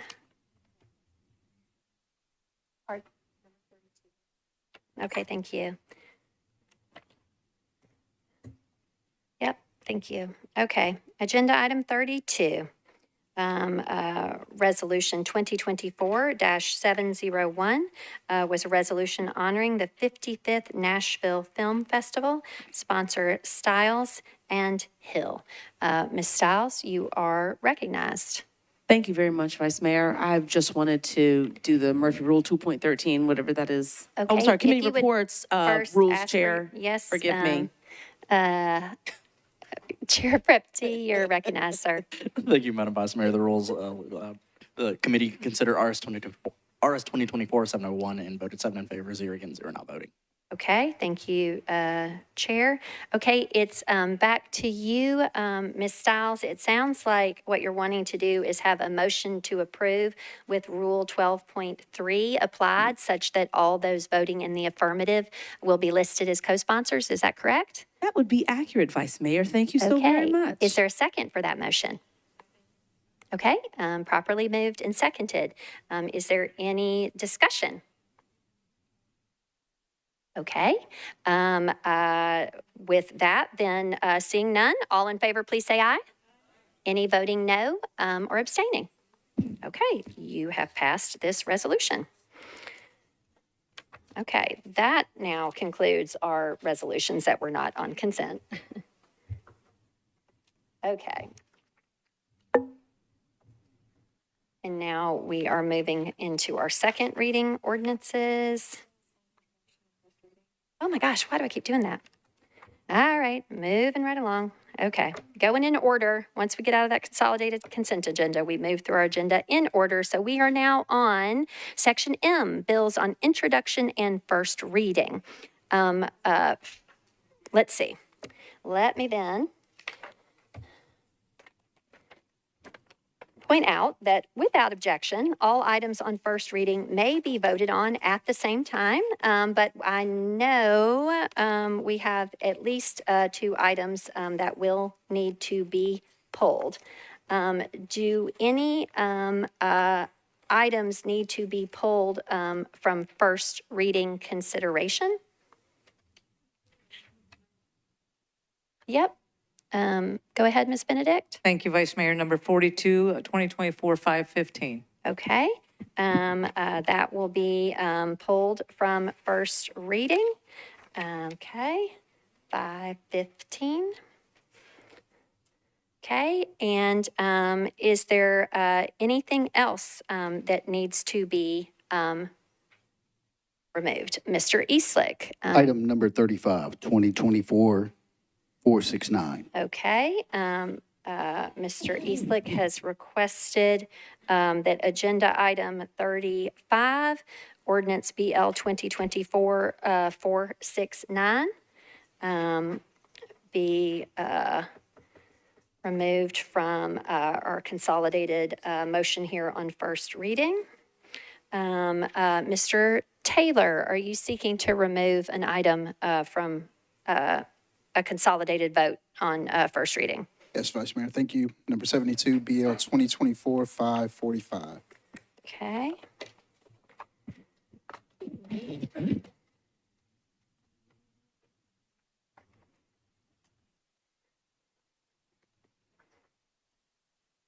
Okay, agenda item 72, ordinance BL 2024-545 will be removed.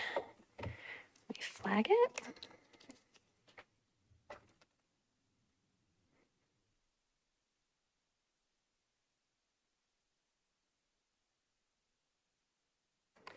Okay. Do any other items need to be pulled from first reading consideration? Okay, seeing none, is there a motion for approval of all items remaining on first consideration? Okay, properly seconded.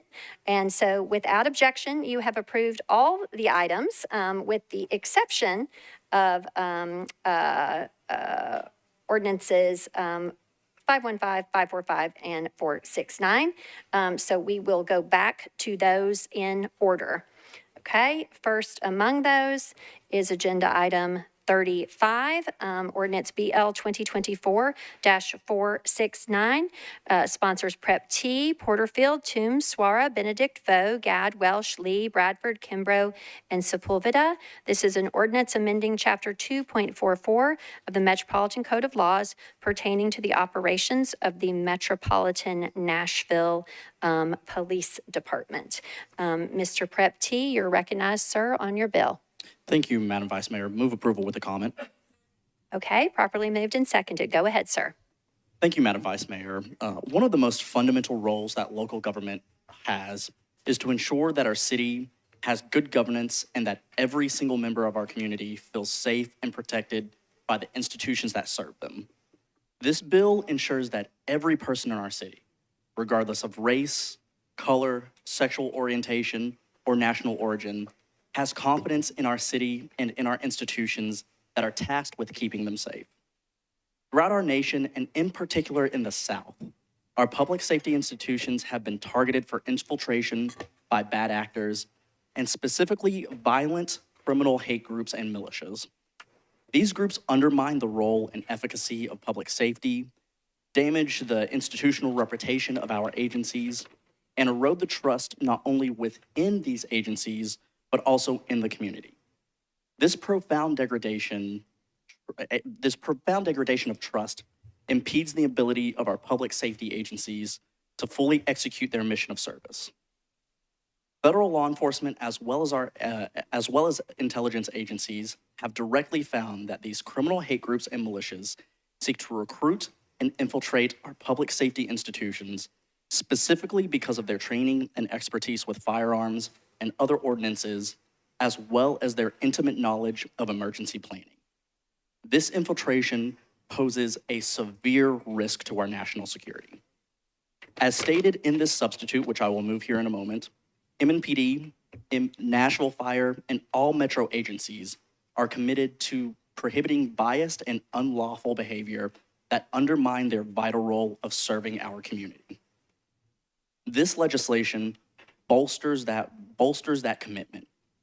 And by this legislation and this substitute, this legislation and this substitute is a culmination of weeks of work by myself, MNPD, NFD, and Metro Legal. Therefore, it is for those reasons that I now move adoption of the substitute with comment. Okay, Mr. Prep T has moved the substitute. Is there a second on the motion to substitute? Okay, properly moved and seconded. It's back to you, Mr. Prep T, if there's anything additional you want to say on the substitute, sir. Thank you, Madam Vice Mayor. As we've discussed in this body before, SCOTUS has established a test balancing government interest against speech concerns under the line of cases that follow Connick v. Pickering, as well, or Connick v. Myers, as well as Pickering versus the Board of Education. This balancing test poses two crucial questions. The first being, is the speech being regulated a matter of public concern? Courts have found that where speech does not touch a matter of public concern, there is no First Amendment protections. However, if the speech does touch a matter of public concern, municipalities must show an adequate interest that outweighs the First Amendment interest of the speaker. The courts have specifically held that even when the speech touches a matter of public concern, the First Amendment still gives law enforcement agencies wide latitude to protect that agency's interests. The Fifth Circuit Court has stated in Nixon v. City of Houston that, quote, because police departments function as paramilitary organizations charged with maintaining public safety and order, they are given more latitude in their decision regarding discipline and personnel regulations than ordinary government employees, end quote. It's important to note also that SCOTUS has stated in U.S. v. National Treasury Employees Union that, quote, the government must show that the interest of both the potential audience and a vast group of present and future employees in a broad range of present and future expression are outweighed by the expressions necessary impact on the actual operation of the government, end quote. Just a few days ago, ProPublica published an article entitled Armed and Underground, Inside the Turbulent Secret World of an American Militia. This story detailed how these groups seek to perpetuate political violence and how they seek to infiltrate public safety institutions. This infiltration has a profound damaging effect on our institutions. Likewise, it must be noted that no person has a constitutional right to engage in unlawful acts of violence, especially acts that betray public trust. And so therefore, Madam Vice Mayor, I renew my motion and ask for approval of the substitute. Okay, thank you, sir. So we are on a motion to substitute, properly seconded. You've heard the description of sponsor prep T of the substitute. And so now we are on discussion of the substitute and the motion to substitute. Ms. Benedict, you are recognized. You are wanting to speak on the substitute? No, as the bill as substitute. Okay. Mr. Huffman on the substitute, sir? Okay, go ahead. Thank you, Madam President, and thank you to the sponsor for bringing this legislation. I understand the intent of what the sponsor is doing with this legislation. I appreciate the substitute and the clarification in the first paragraph of this legislation. However, when continuing to read, it does seem to still apply only to public safety. And my concern with that is anyone in Metro government, whether that is a member of Metro ITS, for example, could have nefarious intentions if they were subscribed to hateful ideology, such as something like white supremacy. I don't think it goes far enough. I don't think that we need to be targeting our police officers. So I'm going to urge my colleagues to vote against this. Thank you. Okay, Mr. Eastlick, are you seeking to be recognized on the substitute, sir? Okay, go ahead. Thank you. I have a question for Metro Legal on this. Okay, go ahead and pose your question. Based on the actions a couple of years ago where this building was on fire, cars were damaged, businesses were looted, would that group be considered a hate group under this bill? Okay, Ms. Fox, for the legal department,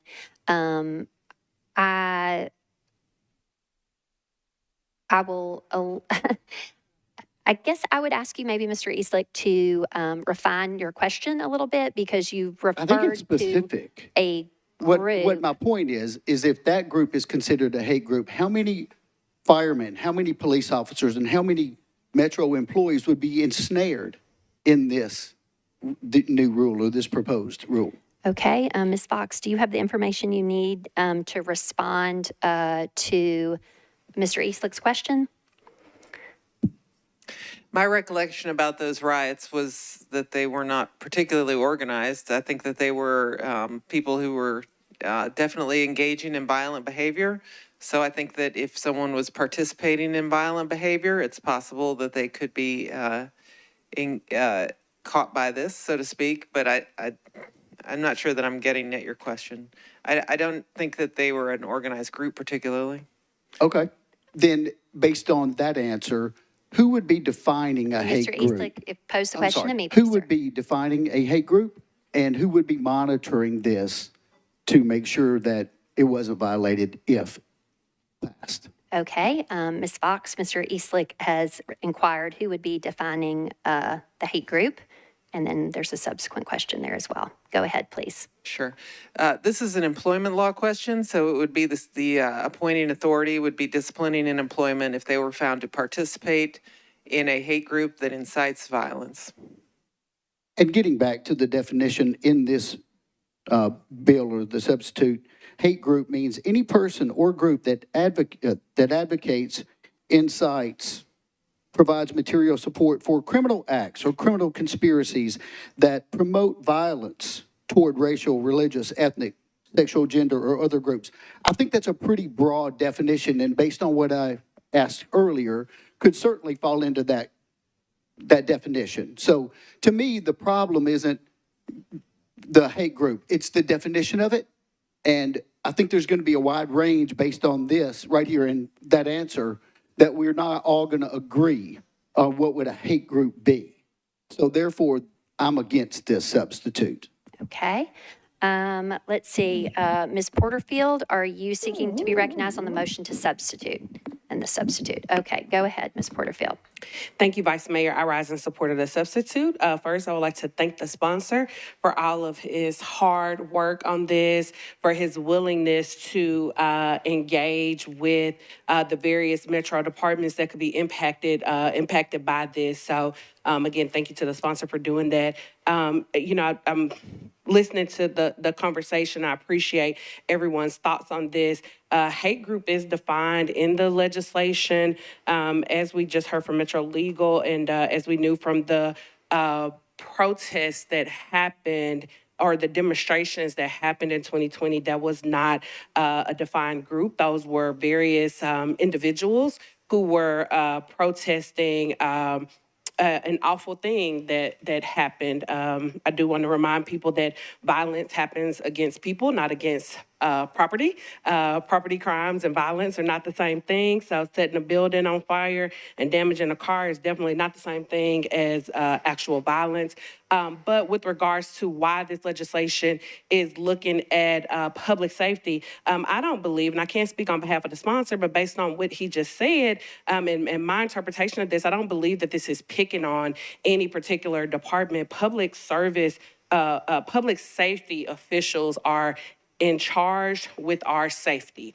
People need to know that a paramedic is going to render the same service to them regardless of any political affiliation, gender, race, ethnicity. They want to know that an officer is going to treat them with the same respect, with the same dignity, that a firefighter is going to put out a fire at the same rate, regardless of if you have a blue sign in your yard or a red sign in your yard. So to me, it does make sense that this is looking at the totality of public safety. And that's a little bit different than if there are other really important jobs that we have within Metro, but those other important jobs don't impact a person's life, and it doesn't impact if someone is going to make it through an interaction with the Metro official. So I stand in support of this. I do want to remind everyone, this is on first reading. Typically, in our processes, we allow things to go through first reading, and we go through the committee process and second reading. If there are amendments that need to be made, we go through that process. And I'm just asking my colleagues to allow this to go through the process and give it the same respect that we would any other legislation, because it's extremely rare that we pull something off first and vote it down on first. So I would ask my colleagues to vote in support and let it go through the process. Thank you. Thank you, Ms. Porterfield. Mr. Druffel, are you seeking to be recognized on the substitute, the motion to substitute? Okay, go ahead, sir. More of a definition, a paramilitary gang versus a gang member. Is there a difference? I'm just trying to understand the definition that it might be more defining or more clear, so have a better understanding. Would you like me to address that question to the legal department, or the legal sponsor probably could also could respond? Yeah, whoever could answer it. Mr. Prepty, do you want to respond, sir, to Mr. Druffel's question? I can respond briefly to the question. So if we're looking at the substitute, what we're discussing before us, we have, it defines a couple of different things. So hate group is defined as, says hate group, quote, means any person or group that incites or provides material support for criminal acts or criminal conspiracies that promote violence towards racial, religious, ethnic, sexual, gender, or other groups or classes of individuals. Likewise, paramilitary group is defined as a person or group that advocates the overthrow of the U.S. government or any state, municipal, tribal, or other government by force or violence or unlawful means, including those as defined under Tennessee Code annotated section 3917.314. So this is pulling directly from those state statutes. So with respect to my council colleague, you're looking at there's a previous version that was submitted. The language that we are looking at specifically is narrowed and worked directly with MNPD and with Metro Legal on narrowing that language. Furthermore, this expands not just, again, not just to MNPD, but also includes Metro Fire, as well as Section 5 applies to all of Metro as well. So there are provisions that are pardon me, Section 3 applies to all of Metro as well. So there are provisions that do directly apply if you look at the language of the substitute. One thing that I want to importantly note as well is that this is not targeting our police. In all actuality, this measure is aimed at strengthening the trust that our community has in our police department, making sure that they know that every single person in our community is going to be safe and going to be protected by those individuals. So this is going after those hate groups that are seeking to infiltrate our institutions, not after our police, after those hate groups. Okay, Mr. Dreffel, back to you, sir. I was trying to define paramilitary gang versus gang member. Is there a more defining position as a paramilitary? For example, we know there's gangs out there that possibly do most of this. Is a paramilitary Mr. gang Prepty, separate? can you clarify the language in the substitute in that regard, please? Yes, so with regard to paramilitary gangs, it's looking, if it's, what we can do is go and look at the Tennessee Code section that I quoted, section 3917.314. That deals directly with paramilitary gangs that essentially are armed groups that patrol and what's the word I'm looking for? They like whenever you are in the National Guard and you have to go for a weekend, what's the word I'm looking for? Drill. They go out and drill and do things like that. Whereas there are other code sections within the Tennessee Code that addresses like criminal gang activity of what we traditionally think of cartels and things like that. And there are codes within MNPD policy as far as affiliation with gangs within MNPD. There was an instance a couple of years ago where there was a Metro police officer who was actually a member of a Kurdish gang who was then arrested for his misuse of Metro resources, taken into custody, prosecuted for violating Tennessee law as it relates to that criminal gang and that traditional criminal gang of what we think about. But there is nothing in our city, state, or nation that truly addresses the harm that this substitute and this legislation is addressing. Ms. Benedict, I see that you have remained in the queue. I had inquired earlier, did you want to speak on the substitute or the bill is substituted? But I do want to come back to you because I still see you at the top of the queue. So you're recognized. Oh, and I need to turn on your mic. Go ahead. Thank you. Procedurally, I got in the queue to call the question. Because I thought we were going to move quickly to the bill as substituted. Okay, So well, now I would like to call the question. Okay.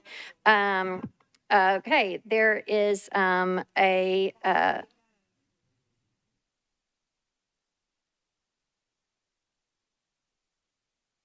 Ms. Darby, what's? Okay, you can't speak on anything Understood. else when you call the question. You just have to rise and call the question. So we need to then That move on. procedure, that question was a point of order about procedure? Yeah, but ideally, you can call a point of order, and then if you get the clarification that you need, and so, Understood. yeah. Thank you. Yes, Ms. Porterfield, for a point of order, which prevails. Point of order, thank you. Would that apply to Councilmember Benedictson? She did not speak for or against the legislation. She just spoke on calling the question. Ms. Darby, I'm going to recognize you. Go ahead. If you obtain the floor for the sole purpose of calling the question, then that is fine. But if you obtain the floor for the purpose of explaining why you didn't call the question earlier, that would be different. Recognize? Do you have a point of order? No, since I'm in the queue and being recognized now, can I speak on the substitute? Yes, we are on discussion of the substitute. You may. Thank Because you. you declined to do so earlier, but remained in the queue, hence is why I went back to you. So go ahead on the substitute. Thank you very much, and thank you for that grace. So I just, colleagues, want to reiterate the point that was made earlier, that we are on first reading. We're having a committee discussion on the floor right now. This is the type of discussion that we have in committee at second reading, and we suss out all these details. And if we determine that a bill needs to be killed in committee or killed on the floor at second reading, that's typically what this body does. But right now, we're getting into the weeds on things that would be normally discussed in the Public Safety Committee. I think it's very appropriate to have all of the dialogue that we're having at second reading in the Public Safety Committee. And I would encourage everybody to have a robust debate there. I think this is a great debate, but we're not at the appropriate time for this body. So with that, I would absolutely support passing this as a substitute and as substituted on first reading tonight, and I encourage my colleagues to do the same. Quite frankly, we could pull every bill off first reading, and we might begin to run our meetings that way. And look out, because I'm going to remember, and we're not going to do, that's not the way this body operates. We have committee schedules for a reason so that we can dig into these details at that time. With that, I am supportive of the sponsor's motion on this, and I hope that my colleagues will support it as well. Thank you. Okay, we are on the motion to substitute. Mr. Nash, do you seek to be recognized on the motion to substitute? Go ahead, sir. Thank you, Vice Mayor. I guess I wish it had just passed on first reading automatically, but we're at this place where we're talking about a substitute.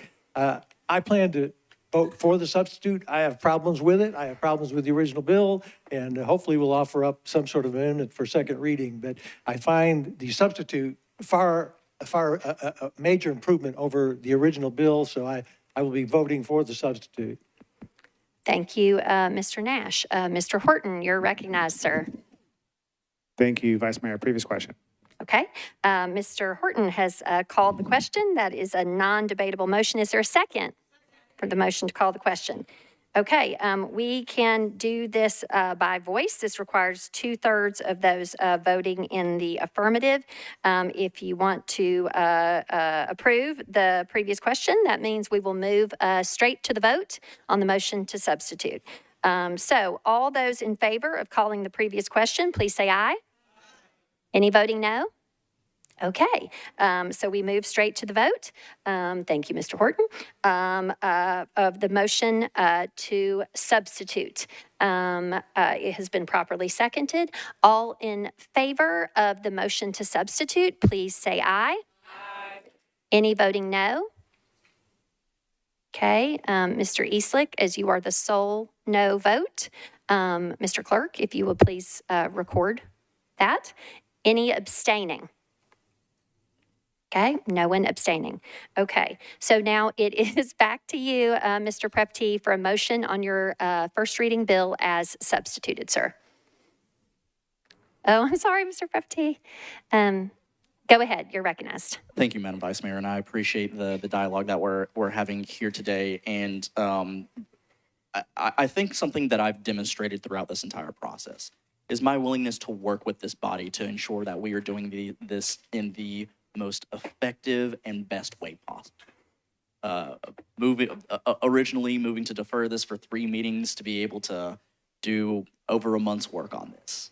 I'm more than willing and happy to go through this committee process, to work on amendments, to make sure that we are doing this in the best possible way.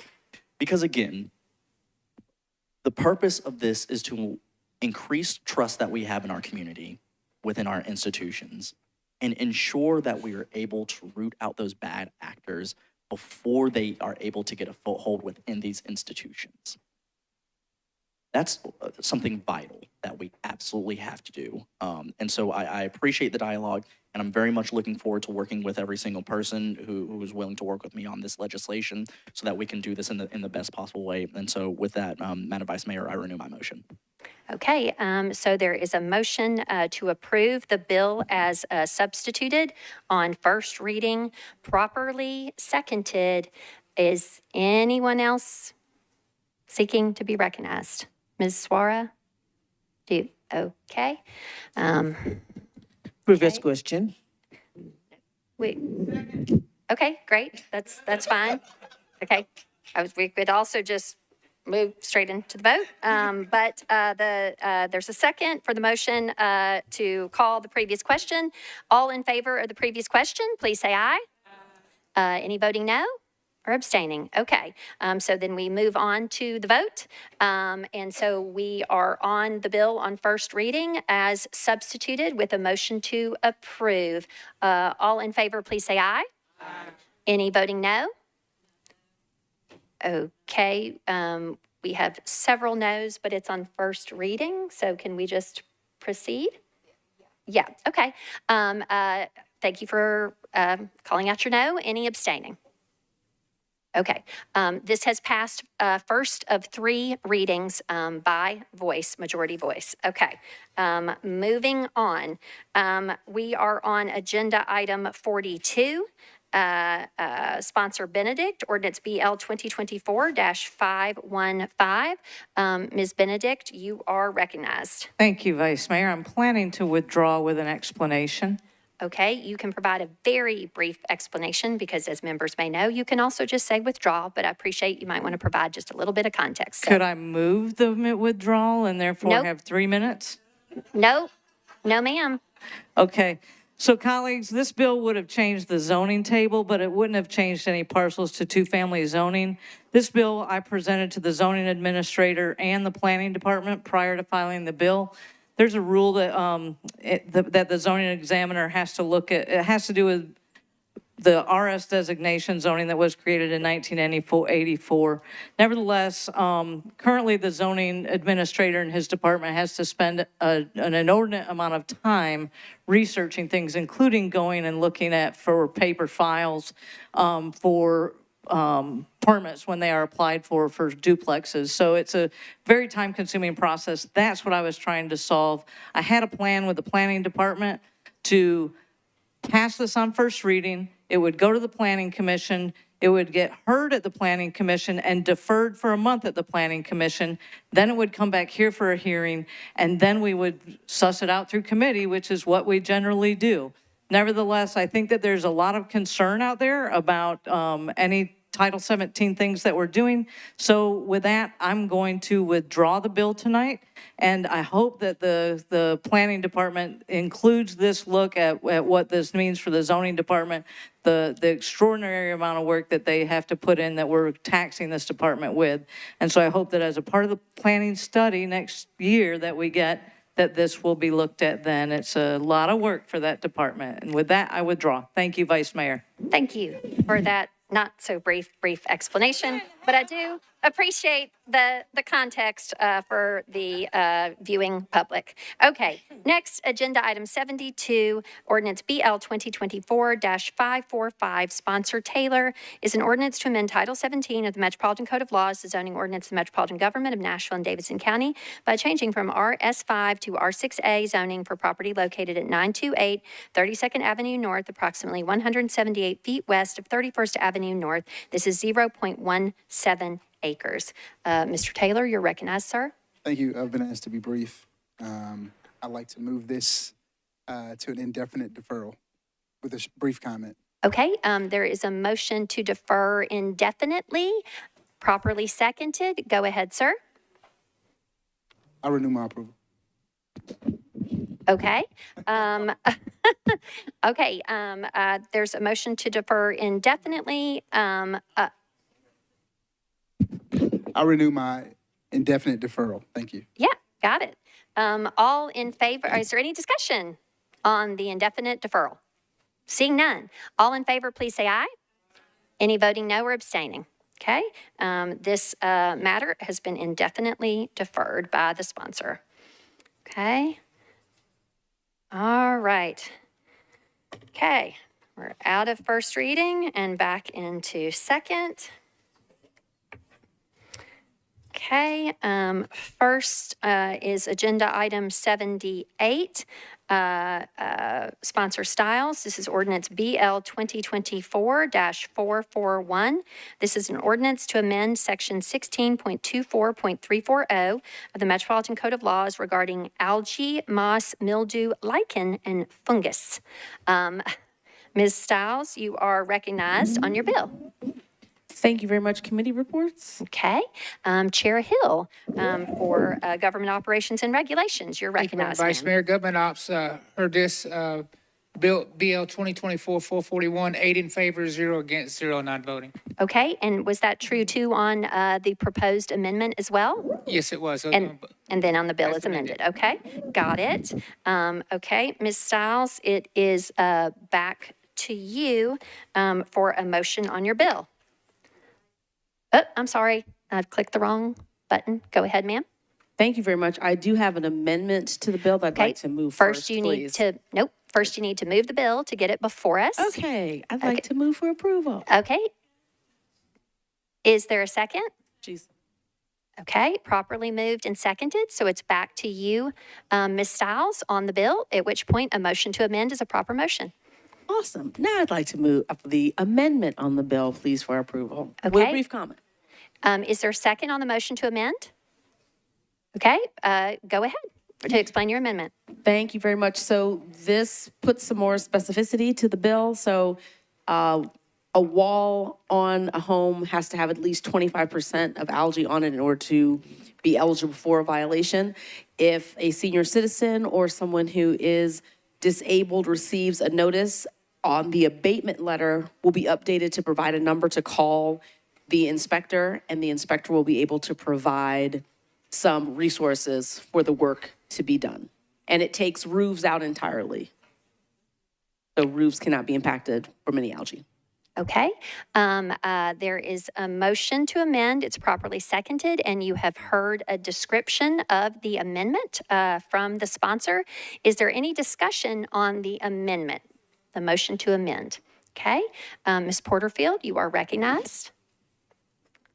Thank you, Vice Mayor. I just had a clarifying question about the I love that this is going to have something for senior citizens and individuals with disabilities to be able to call a number. I was trying to see, I didn't see that in the legislation, so I was just trying to see, is that coming in a future version of the legislation, or is that something that's being worked out with the department? Ms. Stiles, would you like to respond to that, to clarify? Yes, Vice Mayor. The Codes Department, actually Metro Legal sent a copy of the letter today, the language that's going to be used in the abatement letter. So we didn't include it in the legislation itself, but Codes and Metro Legal are going to update the abatement letter. Okay, was that sent to the body? No, it was sent just maybe 20 minutes before we got started. Okie dokes. Okay. Happy to send it out, send it to Rosie to be sent out to the whole body. Okay. Ms. Darby, can you share some of that additional? Okay. Ms. Porterfield, does that address? Thank you, Vice your Mayor. question? Thank you, and thank you to the sponsor. Yeah, absolutely. Okay. Mr. Druffel, you are recognized on the motion to amend. Yeah, is there a cost for seniors if they're given support, but is there a cost for them? Because a lot of seniors that I know probably, some of this is very expensive. So I want to get an idea of what this may cost for some people that really don't have the ability to pay. Okay, Ms. Stiles, can you clarify? Thank you, Vice Mayor. Yes, the resources, when they call the inspector that comes out and sends the abatement letter, there is a list of resources that Codes provides. Several organizations that currently work with MDHA will provide home services, and those are at no cost. But is it free or is it a No cost. Mr. Duffel, please address Oh, the I'm sorry, question and excuse answer. me. Yeah, that's okay. So no cost. Okay. All right. Are there any other questions on the motion to amend? Okay, seeing none, all in favor of the amendment, please say aye. Aye. Any voting no or abstaining? Okay, so it's back to you, Ms. Stiles, for a motion on your bill as amended. I'd like to move for approval on the bill as amended. Okay, is there a second? Okay, is there any discussion on the bill as amended? Ms. Allen, you are recognized. Thank you, Madam Vice Mayor. Just a question about fiscal impact to Metro. I mean, is there a cost associated with Codes having to measure 25%? Or is that, I mean, if we define a number that exactly, do we have to then document it? Would you like me to address that question to the sponsor or so. to the administration? Okay. Ms. Stiles, did you hear Ms. Allen's question? Go ahead, ma'am. Thank you very much. So Codes, I did a drive-through with Codes to get an idea on this idea of 25%. And so it is a visual assessment that gets done. So it's not about going on anyone's property and physically measuring. It's about looking at the wall itself and being able to designate 25% of algae showing. So no fiscal note. So 25% of the entire structure or just the wall? Of a wall. So say if there's a wall that has 25% algae on it, it's going to get a violation letter. Okay. Ms. Evans Siegel, you are recognized. Thank you, Madam President. I think I have a question for the administration because my understanding from the Coast Department and talking with them about how they handle abatements is that they rely on a network of volunteers, whether it's NVHA or other volunteer organizations in town that may or may not be able to help. And so there may not be a cost, but it, I think, is just at the ability of the volunteer organization to actually be able to help. And I don't think any have committed to being able to help. So I was just curious if we do have organizations lined up who are committed to being able to help. Mr. Rosenberg, do you want to answer on behalf of the administration? Thank you, Madam President. I'll have to find out. I don't know the answer to that. I'll speak with Codes about that, Council Member. Thank you. I think I continue to have concerns that we're making it harder and harder for people to stay in their homes without a real clear path, whether it's working with social workers or a more formal network to help with these abatements. But while we wait on that answer, I would move to defer this 2 meetings so that we can really get an idea of what that network looks like before we make it harder for people to stay in their homes. Okay. So Ms. Evans Siegel, did you say a motion to defer 2 meetings? Thank you. May I respond to her question before we move? Because I actually have the answer to her question. Okay, well, Ms. Evans Siegel directed her question to the administration. So we are now on a motion to defer 2 meetings properly seconded. You can be recognized on the motion to defer. And perhaps in speaking against that deferral, you could incorporate the answer there. Okay? All right, so we are on a motion to defer 2 meetings properly seconded. Ms. Johnson, you are next, ma'am. Go ahead.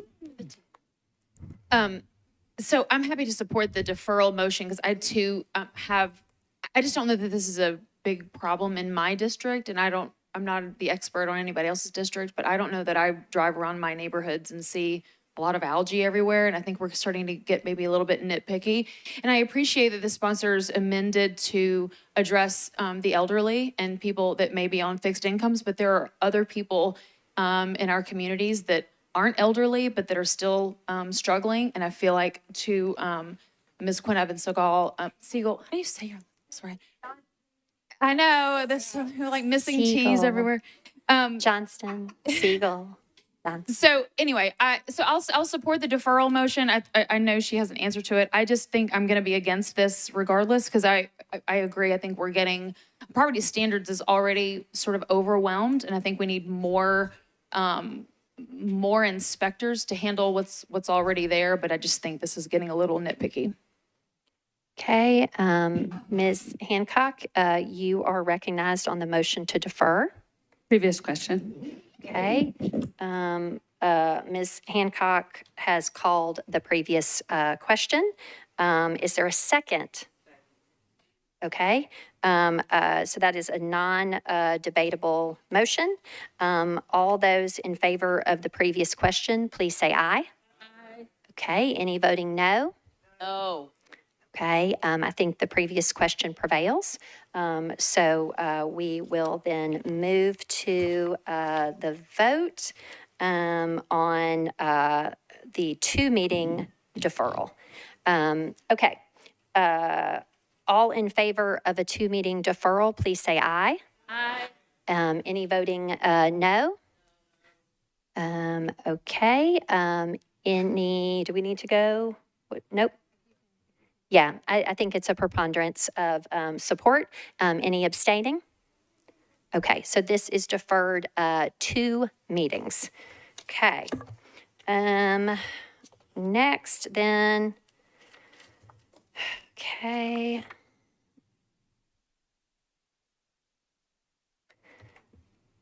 Is agenda item 79, ordinance BL 2024-468, sponsor Porterfield, is an ordinance amending the Metropolitan Code of Laws, chapter 2.24-250, regarding school property.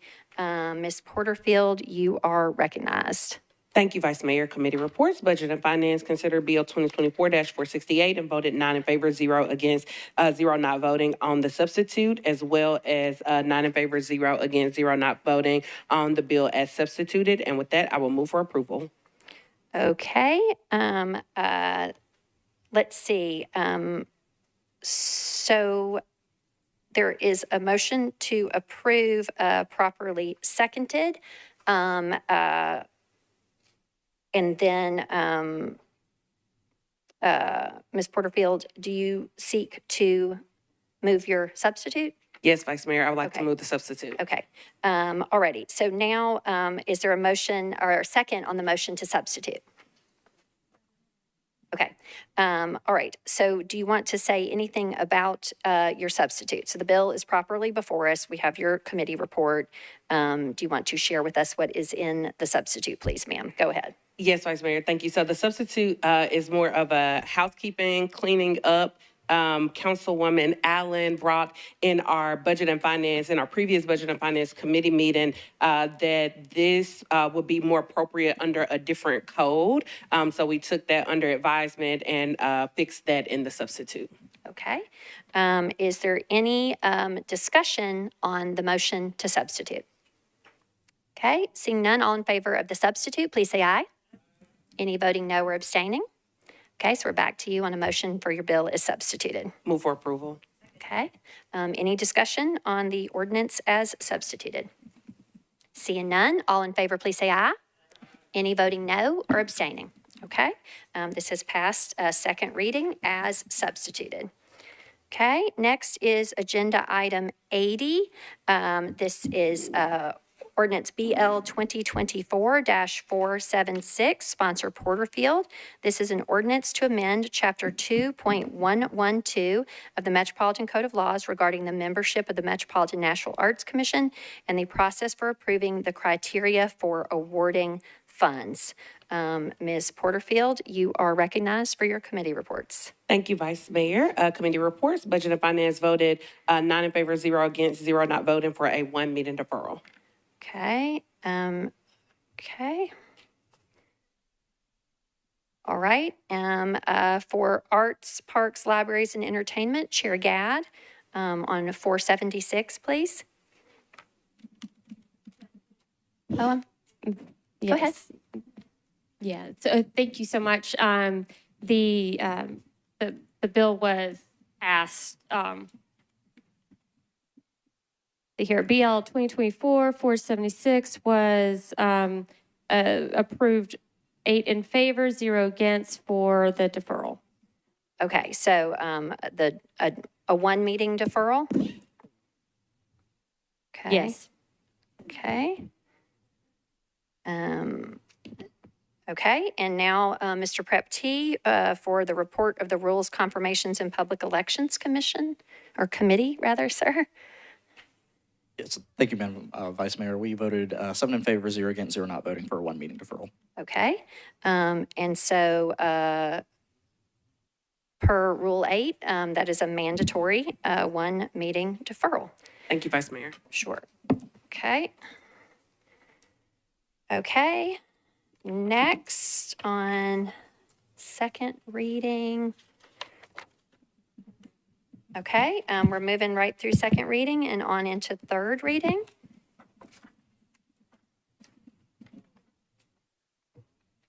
Okay, and first among those that is not on consent is ordinance BL 2024-458, sponsor Harrell. This is an ordinance to amend Title 17 of the Metropolitan Code of Laws, the zoning ordinance of the Metropolitan Government of Nashville and Davidson County, by changing from AR to A and R8 to SP zoning for property located at 6103 Mount View Road at the northwest corner of Hamilton Church Road and Mount View Road. This is 22.18 acres to permit 92 single-family lots, all of which is described herein.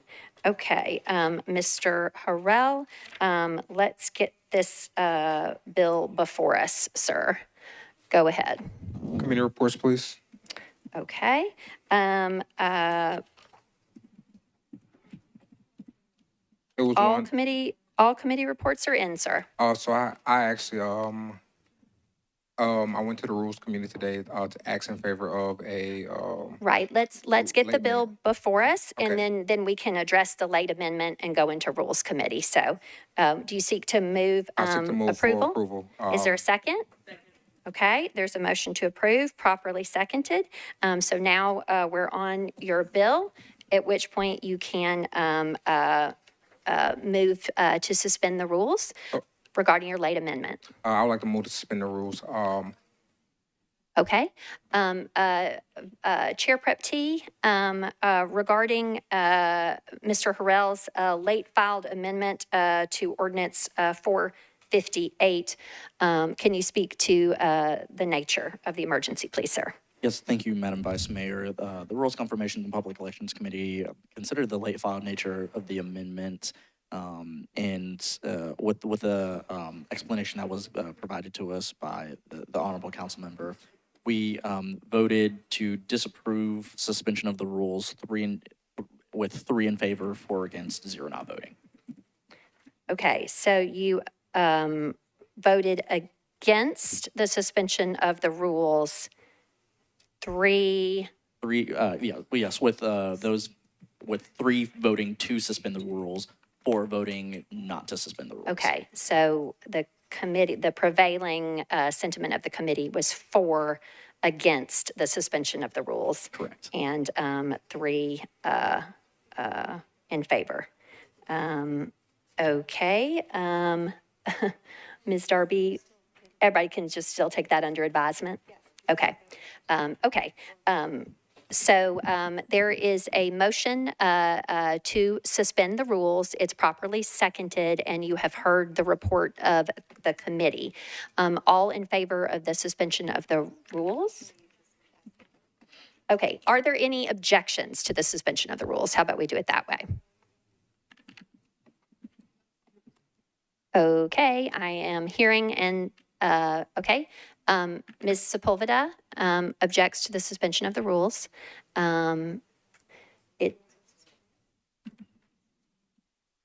Okay, all right, so the rules are suspended because we need 2 objections. So we can move forward then with your late amendment, if you would like to move that amendment. Absolutely, I'd like to move it or with the amendment.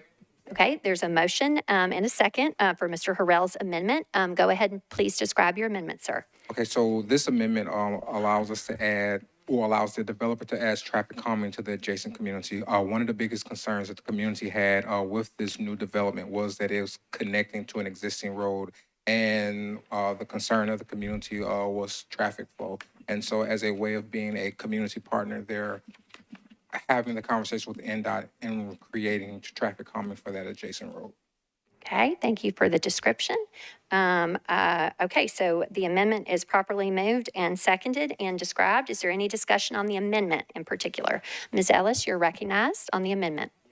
Thank you, Vice Mayor. I just wanted to rise in support of my colleague's amendment because this is something that the community asked him to put forth to the developer, and it was something that they had failed to do in their SP. So this late filed amendment is greatly appreciated, I know, by folks in our area as my district adjoins to his.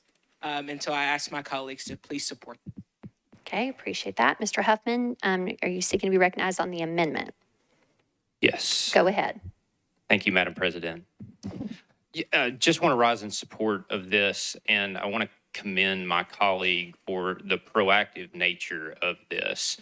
Instead of having a development go through and it causing traffic issues, and then 5 years later we come back and apply traffic calming at the expense of the taxpayers, he is addressing this ahead of time. So this makes a lot of sense. I think it gives us a lot of hope in projects like this to use such matters. So thank you for bringing this. Okay, seeing no one else seeking to be recognized on the motion to amend, all in favor of the amendment, please say aye.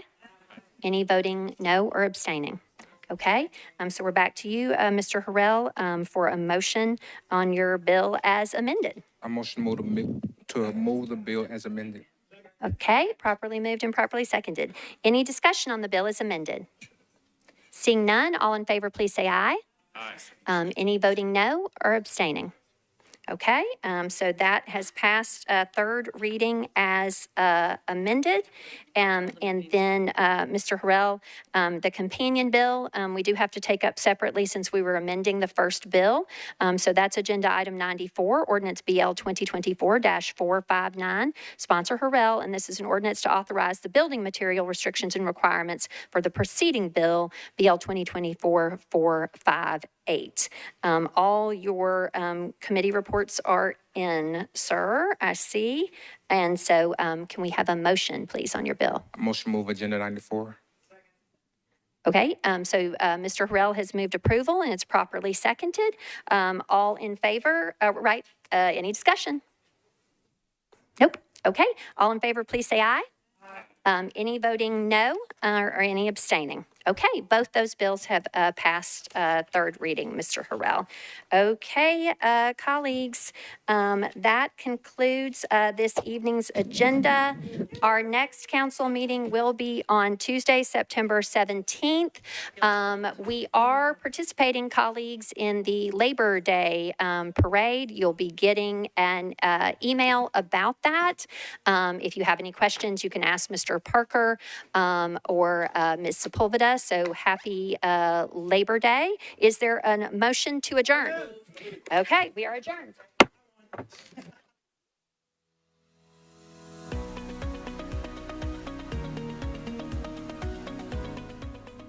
This has been a service of the Metro Nashville Network. If you would like to see this presentation again, or for more information on this and other programs, visit nashville.gov.